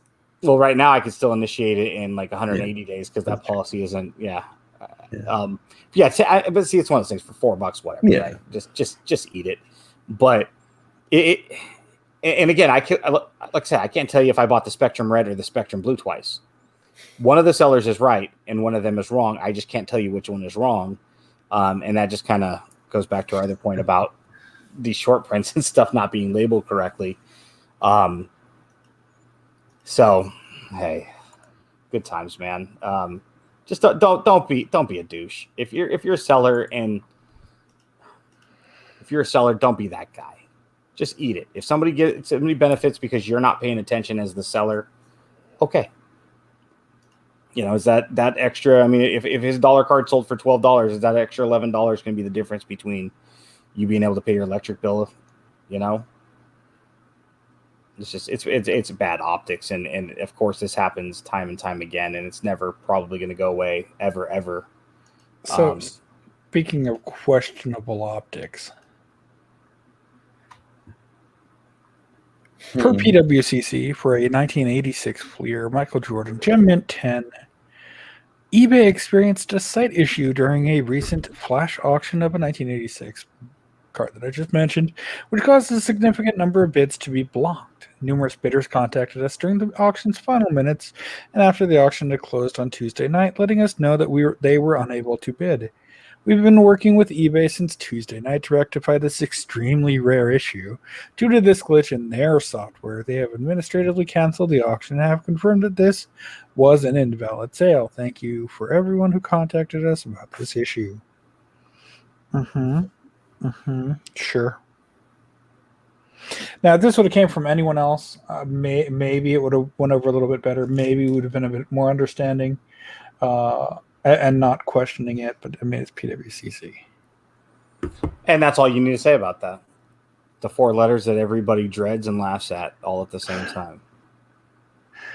After show, I have an anecdote about PWCC to share, but I was scrolling through something the other day on eBay, and it was something I wanted, and I saw that it was them, and I'm just like, damn it. Yeah, I mean, there are certain sellers that on eBay or any other platform, for that matter, that you just avoid just because either you've had a bad run-in with them or you've had a negative experience or just based on their notoriety, you avoid. And for me personally, they're one of them. Yeah. I bought from Probstein before. When you're buying from a place like this, whether it's Probstein, PWCC, or somebody else with a very questionable and shady reputation, if it's something you need, you know, you don't need any of this stuff. It's all wants, right? It's just a hobby. But within the confines of the hobby, you know, we need stuff. Just understand who you're buying from and what the market the fluid market is at the moment for that particular item. In the case of Probstein, I mentioned before, was 8x10 of autographed by Martin Sheen. I knew what I was willing to pay for it. I put that as my max. I would have buy it now at that price, and I happened to be bid up right to my max, and I paid exactly what my max was. And even though I knew some shenanigans happened against me, hey, I was still okay with it, because at the end of the day, I got the item I wanted for the price I was comfortable paying. But it still makes you feel dirty. So just and that's it too. You see them claim that it was a flaw in eBay system. Okay, so what did any other sellers experience that exact moment? Mm-hmm. Presumably, there was millions of bids going through eBay system at the same time. Presumptively, there could have been other auctions that ended at the exact same time, at the exact same moment, at the exact same second. Why did they experience any issues? Maybe this card just went for sale lower than they thought it would, and oops, sorry, nope, can't do it. Not to imply that that's what occurred. However, that's what people are free to think. And when you already have a bad reputation. It's one of those, it's the old the boy who cried wolf theory, right? Mm-hmm. The second that your reputation is compromised, whether it's intentionally or unintentionally, the second that people start to question your reputation, everything thereafter comes into question, right? Mm-hmm. I'm not saying 100% of Probsteins or PWCC or insert shady seller here is not on the up and up. I'm sure there are very valid and real auctions and sales and everything, but there's enough questions around them to where you have to question not one, but all of them, right? It's just another thing on a long list of things, and that list is unfortunately a mile long in this case. And buyer beware. If you feel the need to, hey, sometimes they have what you feel you need, and so you've got to dance with the devil that, so yeah. Next one up here. Sorry, I had to sneeze. Buddy of ours isn't doing the best, but he wanted to pass along the note that at auction, he has a 1990 Bowman Tiffany set that's being sold as a set at auction. I believe he said the auction goes live today. He asked if we could share it for him. Certainly can. Wish all the best for your upcoming surgery. And we'll share on Twitter and Instagram once we have an auction link for him. The being a key set, you've got who the rook is 90 Bowman. I guess Moses Alou. If you want to say David Zagee, maybe David Zagee is in that. Kevin Tapani. So 1990 Bowman, for those that might not know, was the second year of the reincarnation. Mm-hmm. And the first of the standard size. Standard size. So 89 was the oversized in all its glory. And those early renditions of Bowman were just so magnificent. If you grew up during that era, and going from 87 to 88 and then 89, all of a sudden, so 88 score hit you with their multicolored base cards and all the glorious stats and color. Notable rookies include Moises Alou, Travis Fryman, Juan Gonzalez, Chuck Knobloch, Ray Langford, Sammy Sosa, Frank Thomas, Mo Vaughn, Larry Walker, and Bernie Williams. So it's pretty decent checklist. Yeah, a few Hall of Famers there. The Tiffany set had a stated print run of 3,000 sets only, and the good majority of them have been parsed out for people searching for individual teams, players, grading this player, that player. So to have it in complete set form, I think we mentioned one of them was PSA 9.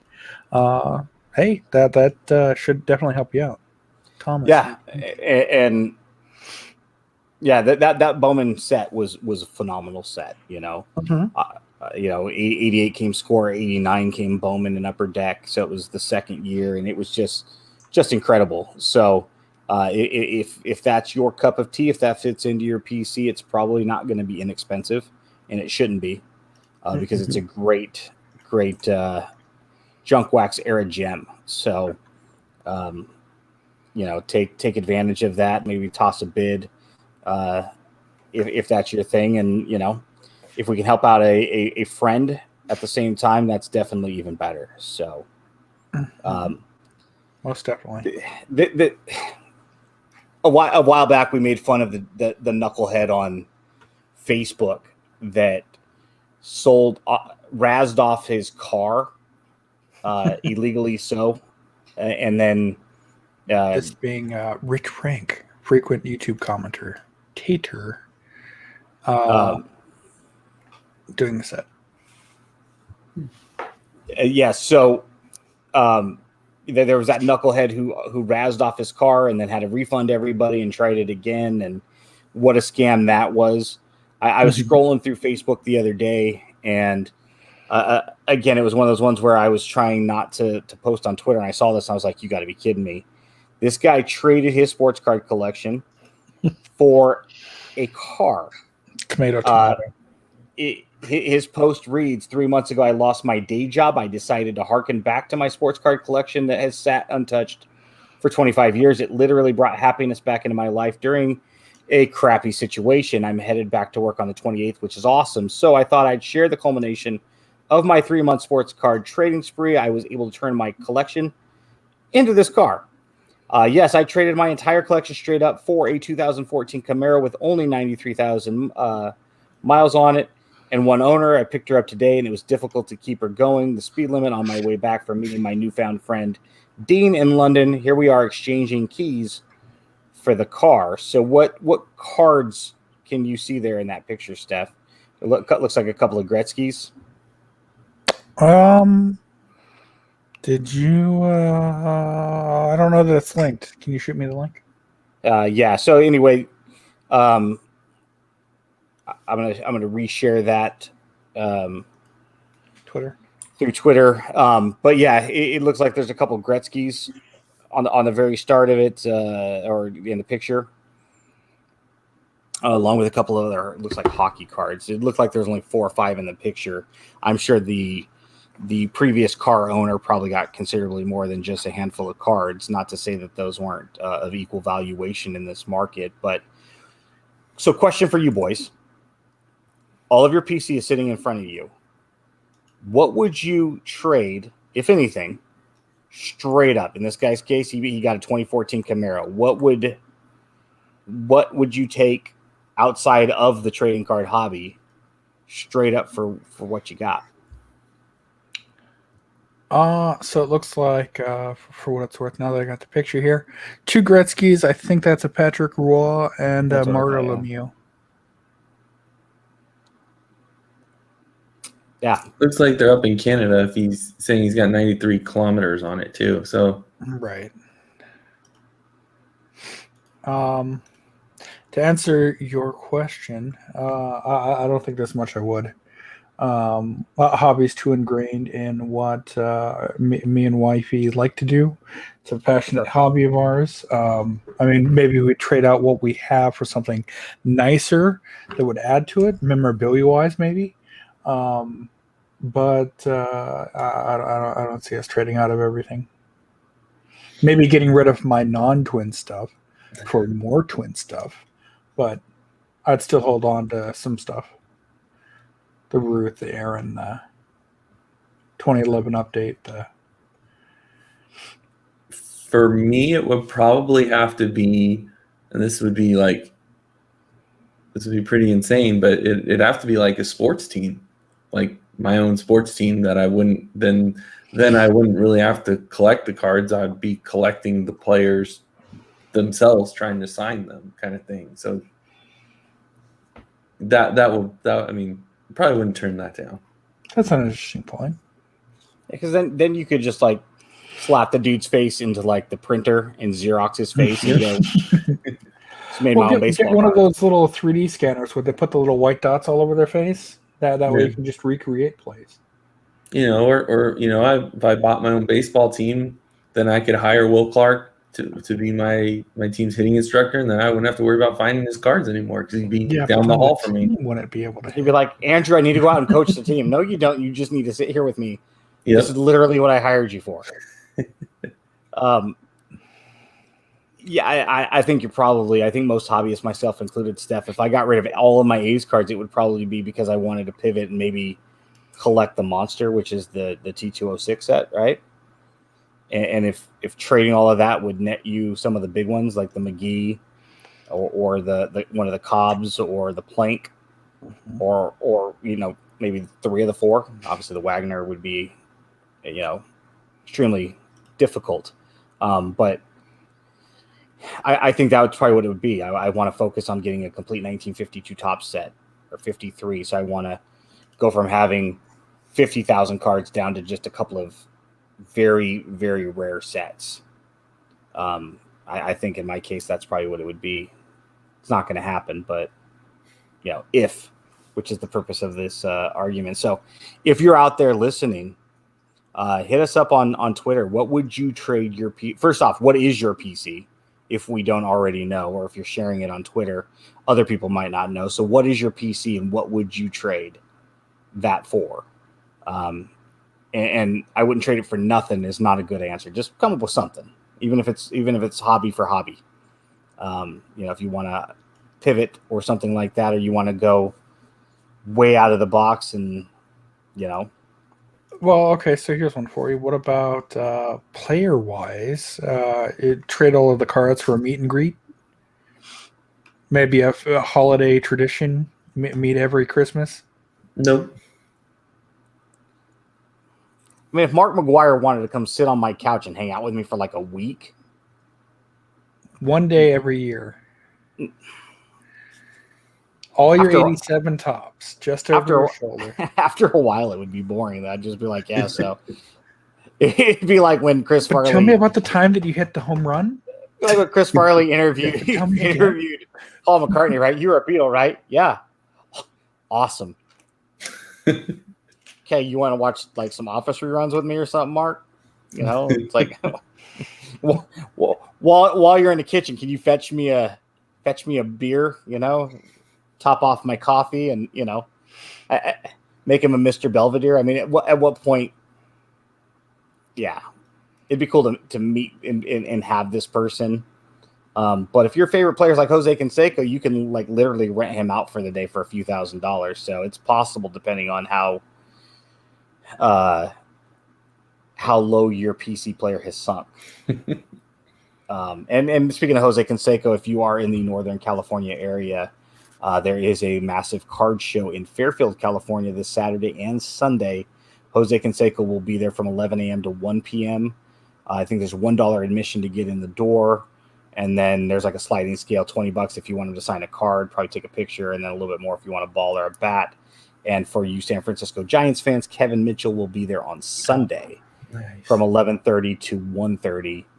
And my dad was like, why Canseco and Mitchell? And I'm like, because every guy in the hobby right now is like 40 years old. And growing up, that was our Trout. That was our Acuna. If you grew up in that junk wax era, if you're in the 38 to 48 age range right now, rude. You didn't get obviously being in the Bay Area, you didn't get bigger names than Canseco and Kevin Mitchell.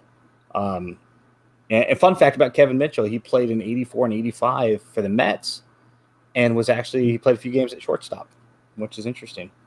I saw that the other day when I was looking up his stats to tell my dad why Kevin Mitchell would be there. And obviously their appearance fees are probably a lot cheaper than McGuire and Will Clark, who were teammates and contemporaries and, fellow Bay Areans. And I'm sure Canseco and Mitchell came a lot cheaper. But so yeah, if you're in the area, it's supposed to be a 45,000 square foot. I think it was like a Forever 21 or something like that. So they should be able to let a lot more people in than the show that happened a couple of months ago in the same region. So kind of a one-off from that, what would we trade our collection for? And Steph, you kind of alluded to this with the 87s and when I should have sold those. If you super collected a player and his card values took off, let's say that they went what's a good number, Steph? 3x, 4x? Sure. 10. 10x. Okay. Within a 2-week window, right? You're sitting on your PC and all of a sudden they just jump, like we saw Maguire and Sosa last summer, and we saw obviously Jordan and subsequently all the Bulls, back in whenever was March or something when that documentary aired. You super collect this guy, like Nikola Jokic, right? What would you do? Would you sell? So, in my case,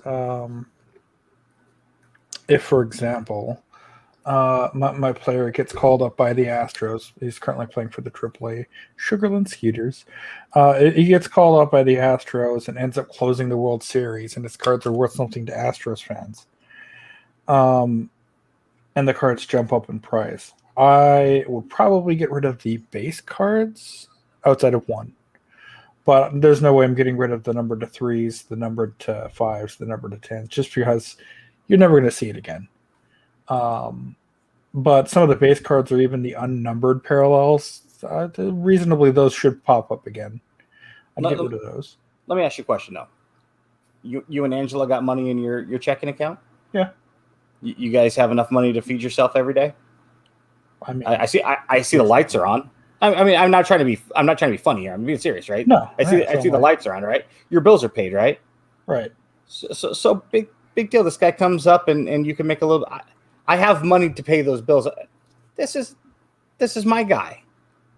That's why Uncle Rich and I went back and forth on the 87 tops. He's like, sell them at 6x, buy them back. I'm like, these were bought for me. They're literally duplicates, right? The first copy I have of everything goes for my personal collection. That's not for sale.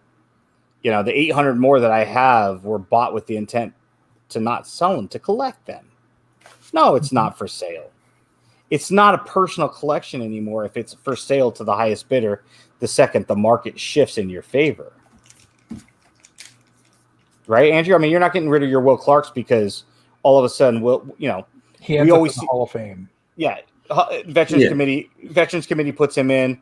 Obviously, we always see an uptick when a player passes away. Something happens, and next there's a Will Clark documentary. Something that alters his market. Mm-hmm. You're not getting rid of it, right? At 2 to 3, 10x, probably not. If it's paying for my kids' college, yeah. There is a number.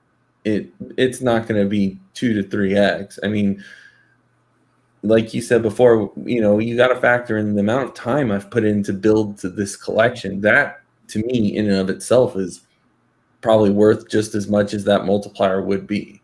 And so I would look at it that way. Now, I think I have a couple thousand individual, different unique cards. I got 14,000 duplicates sitting in boxes too. Yeah, I'd have no problem getting rid of those all day. I'd get rid of the duplicates, but the actual full set itself, again, it's got to be more than that. It's got to be something. It's got to be a significant dollar amount in my eyes, and to me, that's like kids' college fund, basically.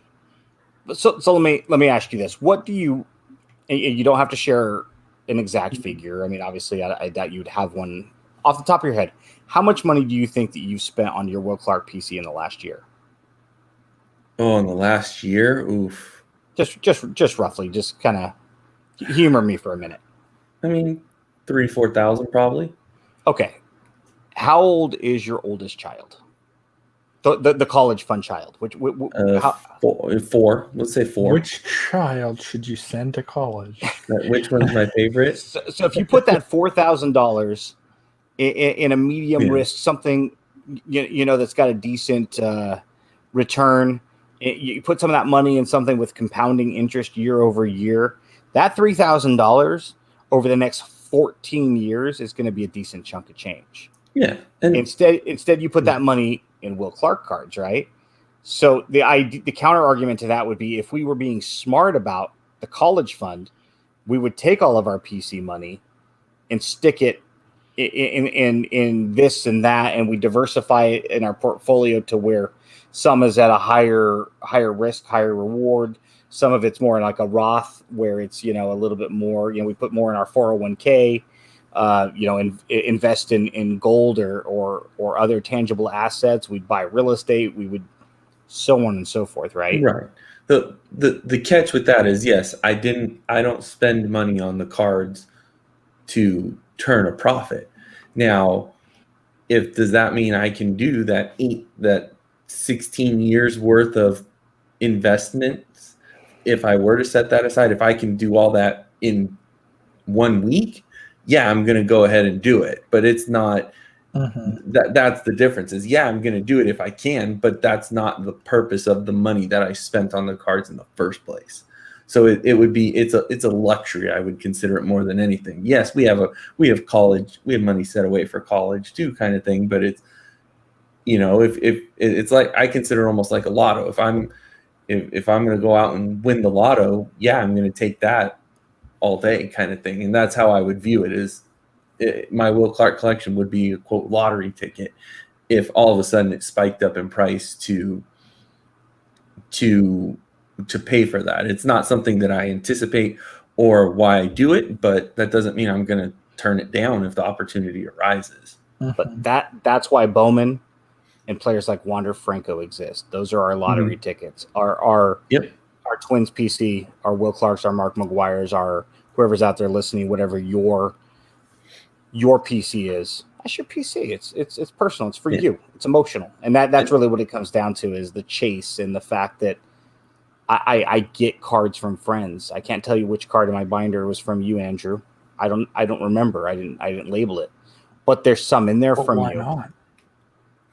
Because that's a different database. This is my diary, and it's private, and I don't want to talk about it. Spreadsheet. Database. What's the name of the program?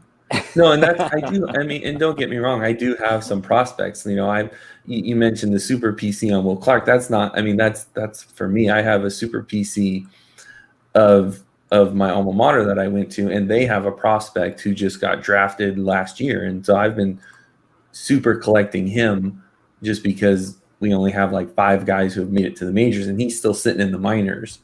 But, you know, if he turns into the next Wander Franco, yeah, I'm going to sell his, because that was I did it as a prospecting thing. I'm quasi attached to him, but I'm not gonna lose sleep if I have to sell all his cards right away.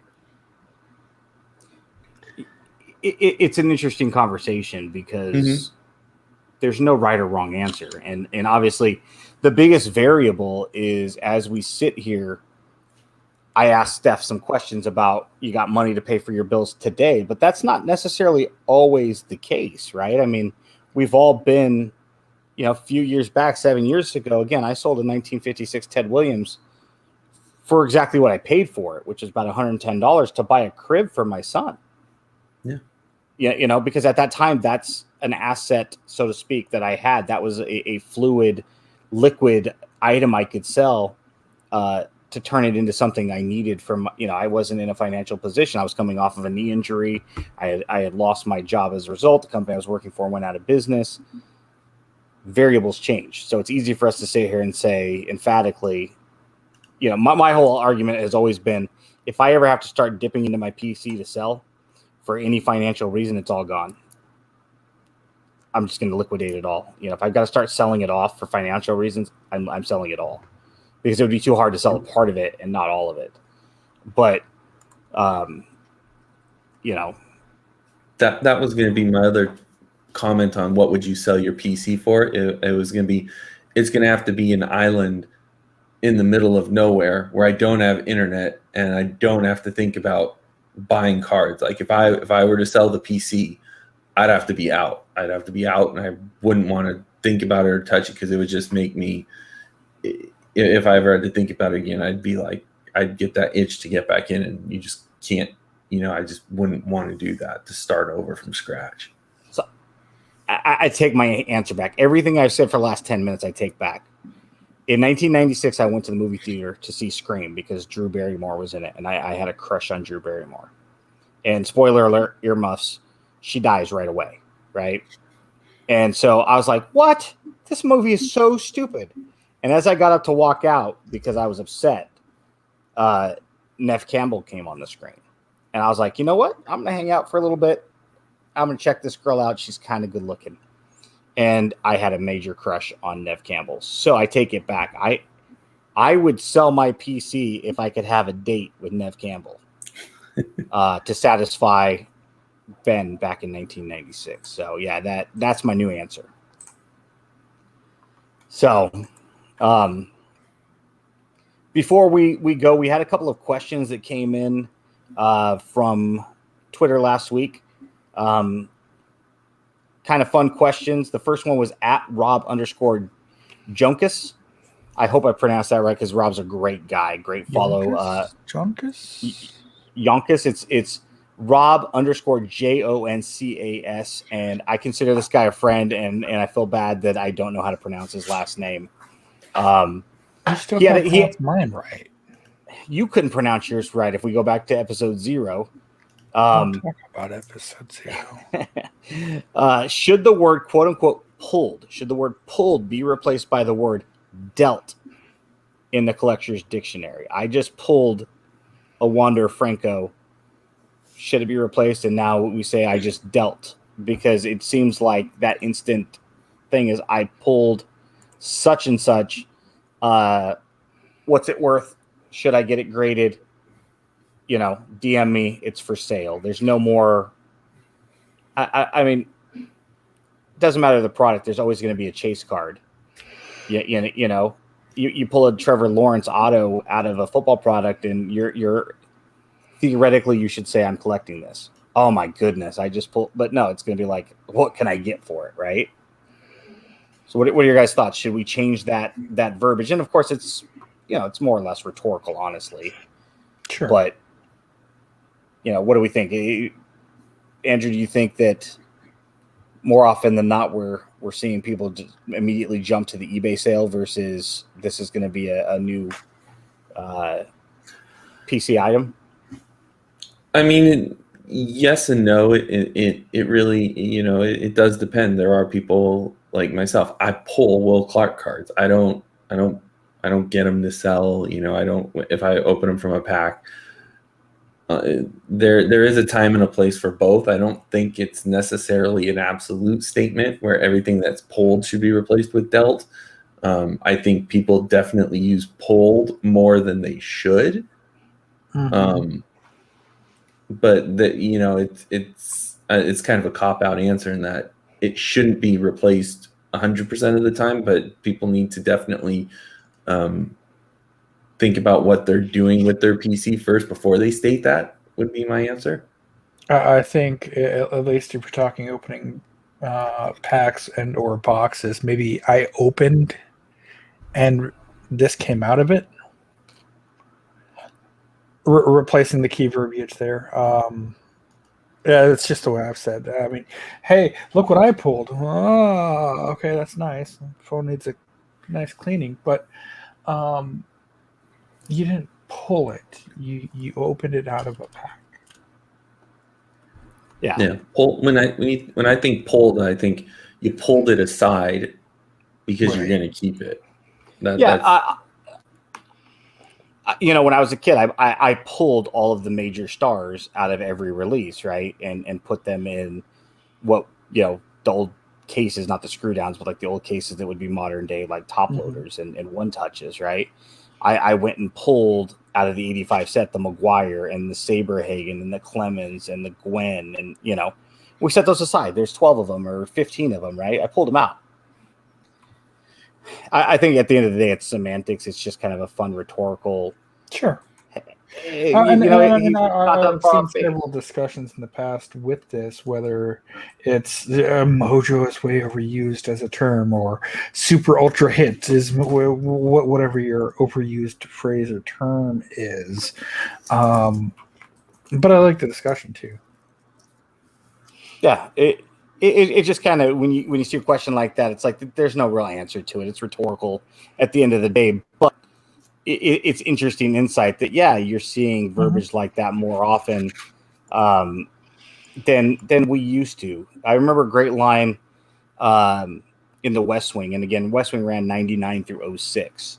And one of the earlier episodes, I believe it was Josh, says, we talk about war more often than we used to. I believe was the line. I apologize if I misquoted that, but the basic premise is, we don't talk about collecting as much as we used to. We're talking about the secondary valuation, and not just at all. We talk about it immediately. At some point, it's okay to talk about that, but it's like immediately I pulled this, and what's it worth? What are my comps? What could I get for this on the secondary? I'm not necessarily going to sell it, but I really want to know what it's worth. Andrew is a perfect example of somebody that I would have grown up with in Northern California, because he's a Will Clark collector and I'm a Mark McGuire collector, and their careers ran parallel. If I opened up a pack of 87, 88, 89, regardless of the manufacturer, and I pulled a Will Clark, I would look for somebody like him on the blacktop. Hey, did you pull any A's? I want a McGuire. I want a Canseco. I want a Dave Stewart. Didn't matter that valuation. I just wanted him to have what he liked, and I wanted what he had that I liked. Straight across. The horror stories about people in the 50s and 60s trading their mantles for mazes, which, again, now we're talking about valuation again, but that basic premise of the hobby, the verbiage is changing, the mentality has changed so much in just a couple of years too.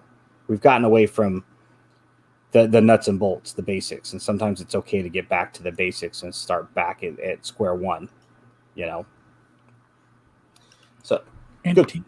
Number two. Good question. So yeah, at A Viscioni, as prices go down and grading companies open back up, will places like PSA keep their prices at unholy levels? And if so, do you think people will submit to a point where they do raise their prices again?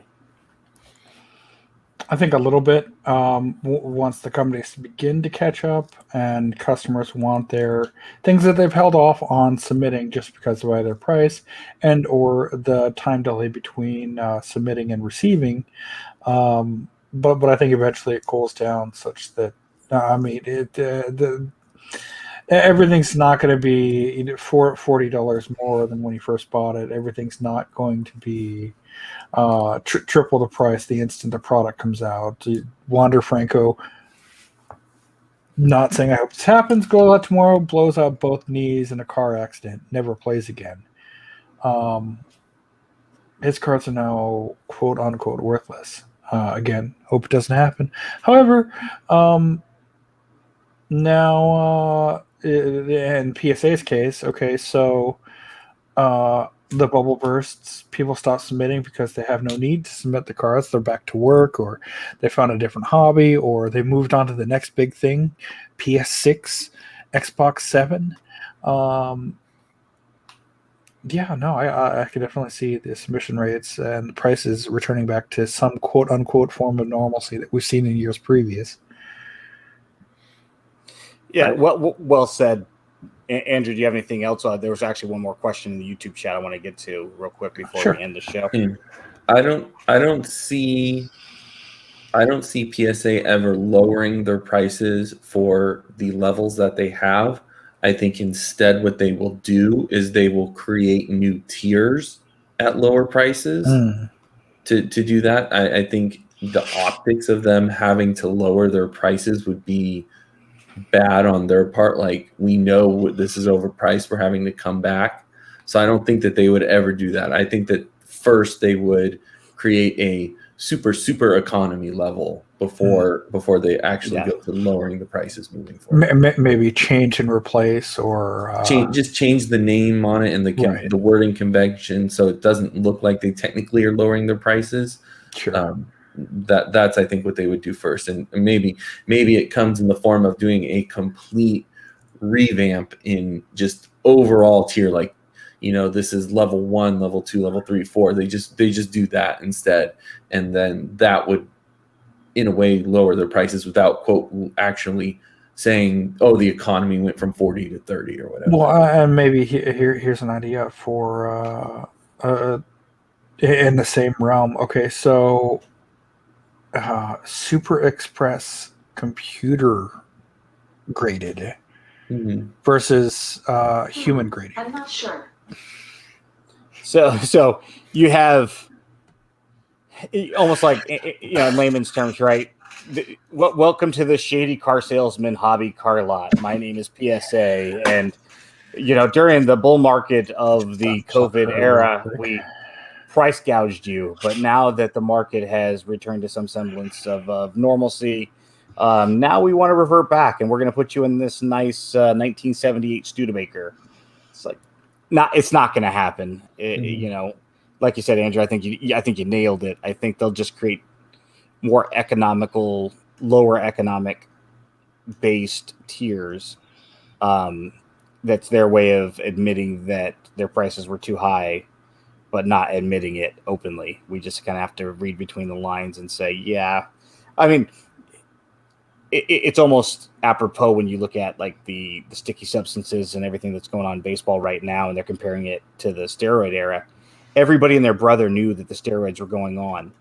Everybody turned a blind eye because everybody was making money off of it. We're all in this together, and we all know what's going on, and we're all willing.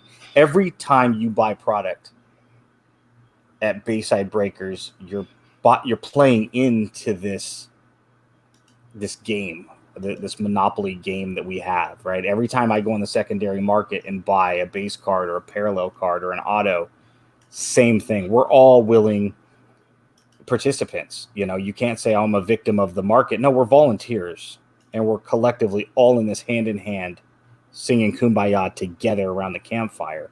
We cannot complain that Topps and Panini and PSA and anybody else is taking advantage of a very hot right-sided trajectory market. Can't.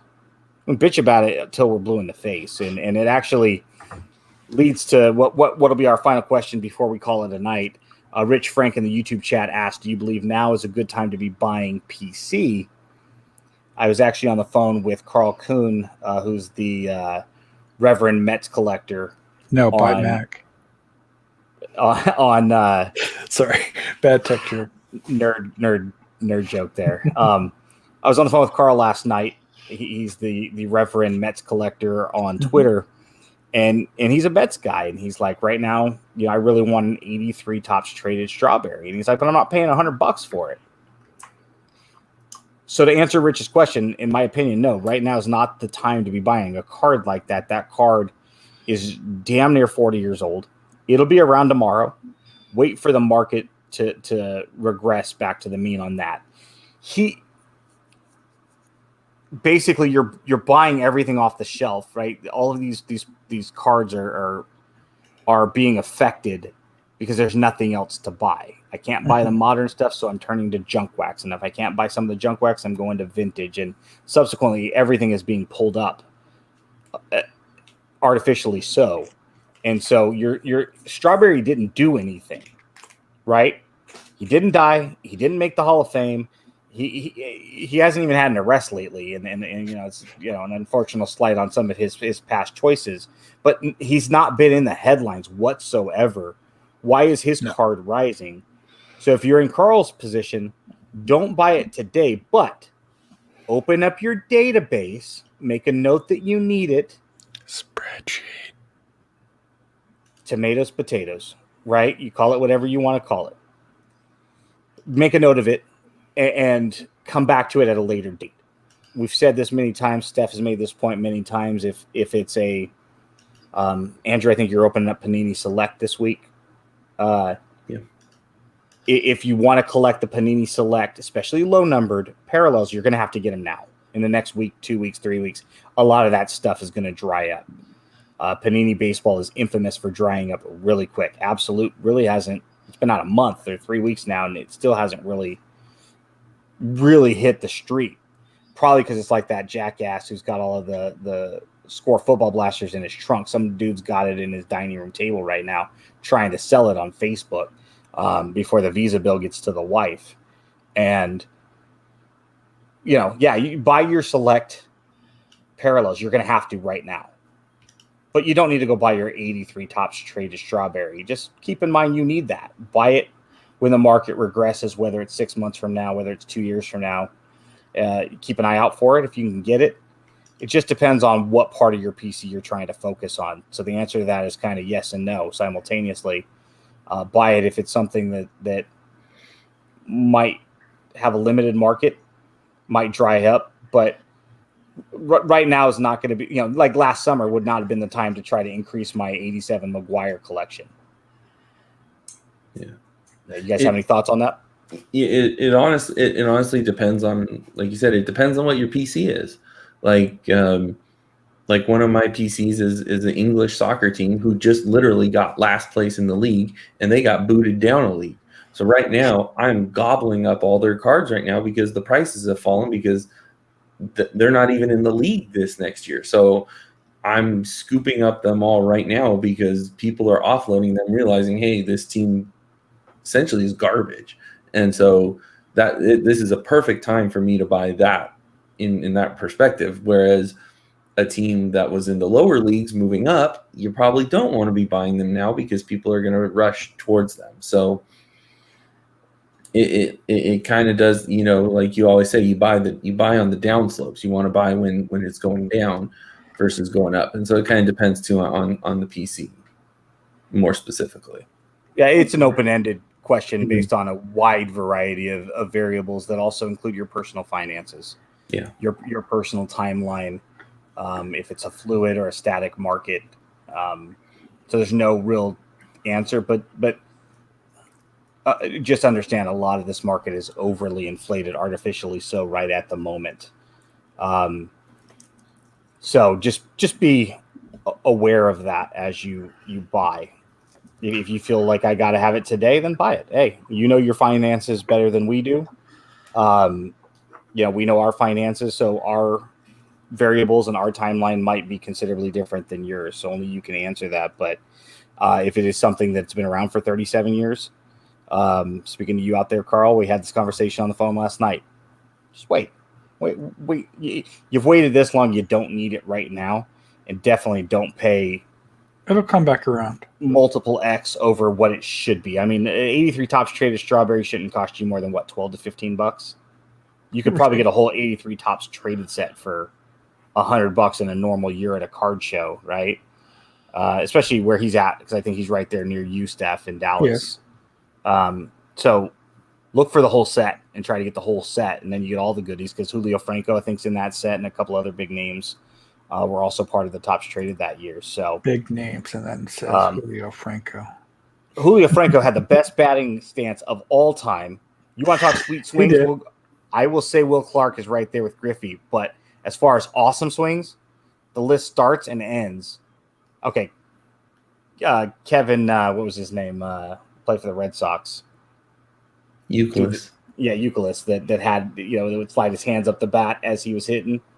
He's always trying to trade for him, and they never could get him because that just wasn't going to happen. Billy Bean said no to the Red Sox. They're like, you can't have Uke. So, yeah, anyhow, one final thought, because we've talked about this guy so frequently on the show.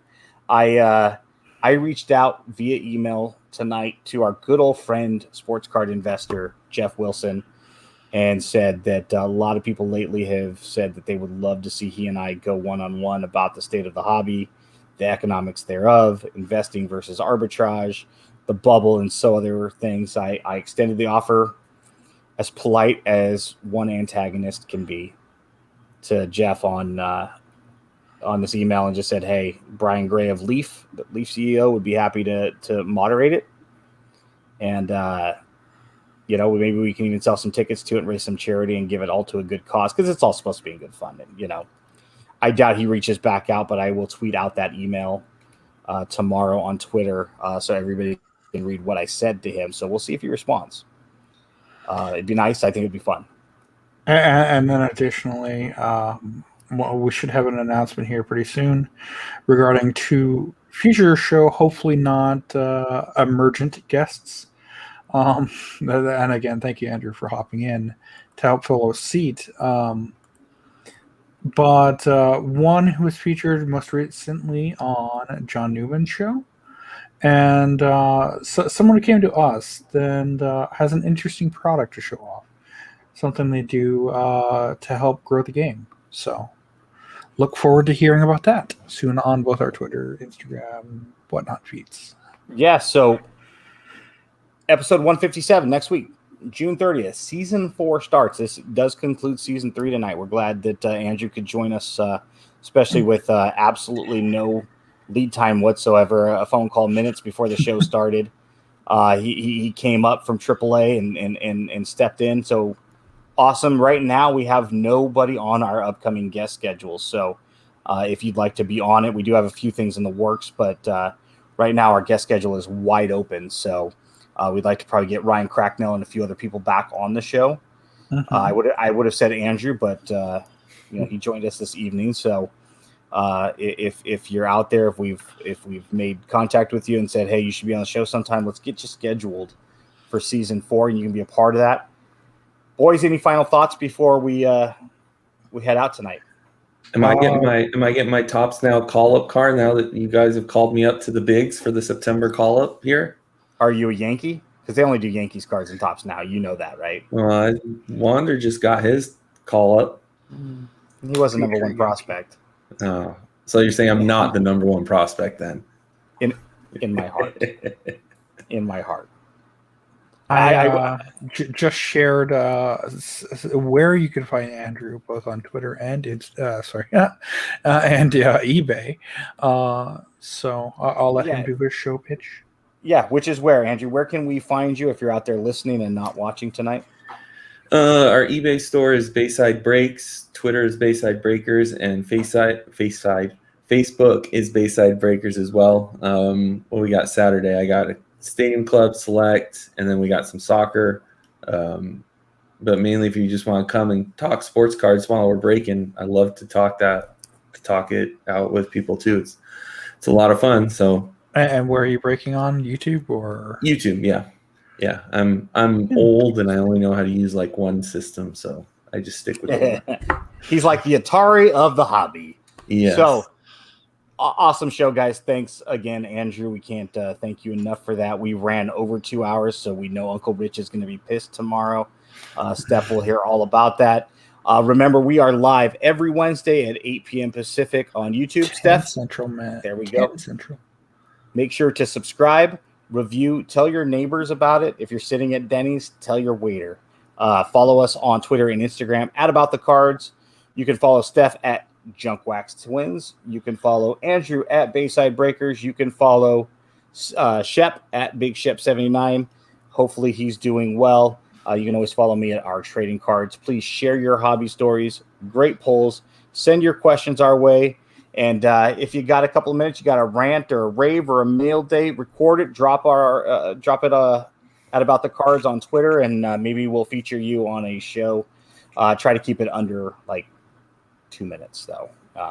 But we'd love your thoughts, or if you have any questions, go ahead, and if you want to film yourself, and we'll, instead of reading the question, we'll air the video of you. So thank you so much for 3 great years of allowing us to chat and be a part of your life. Thank you for all the great friendships, Steph. Any final words as we close out season 3? Not just, I mean, we hit it well. Had a wonderful year. I can't wait to get better next year.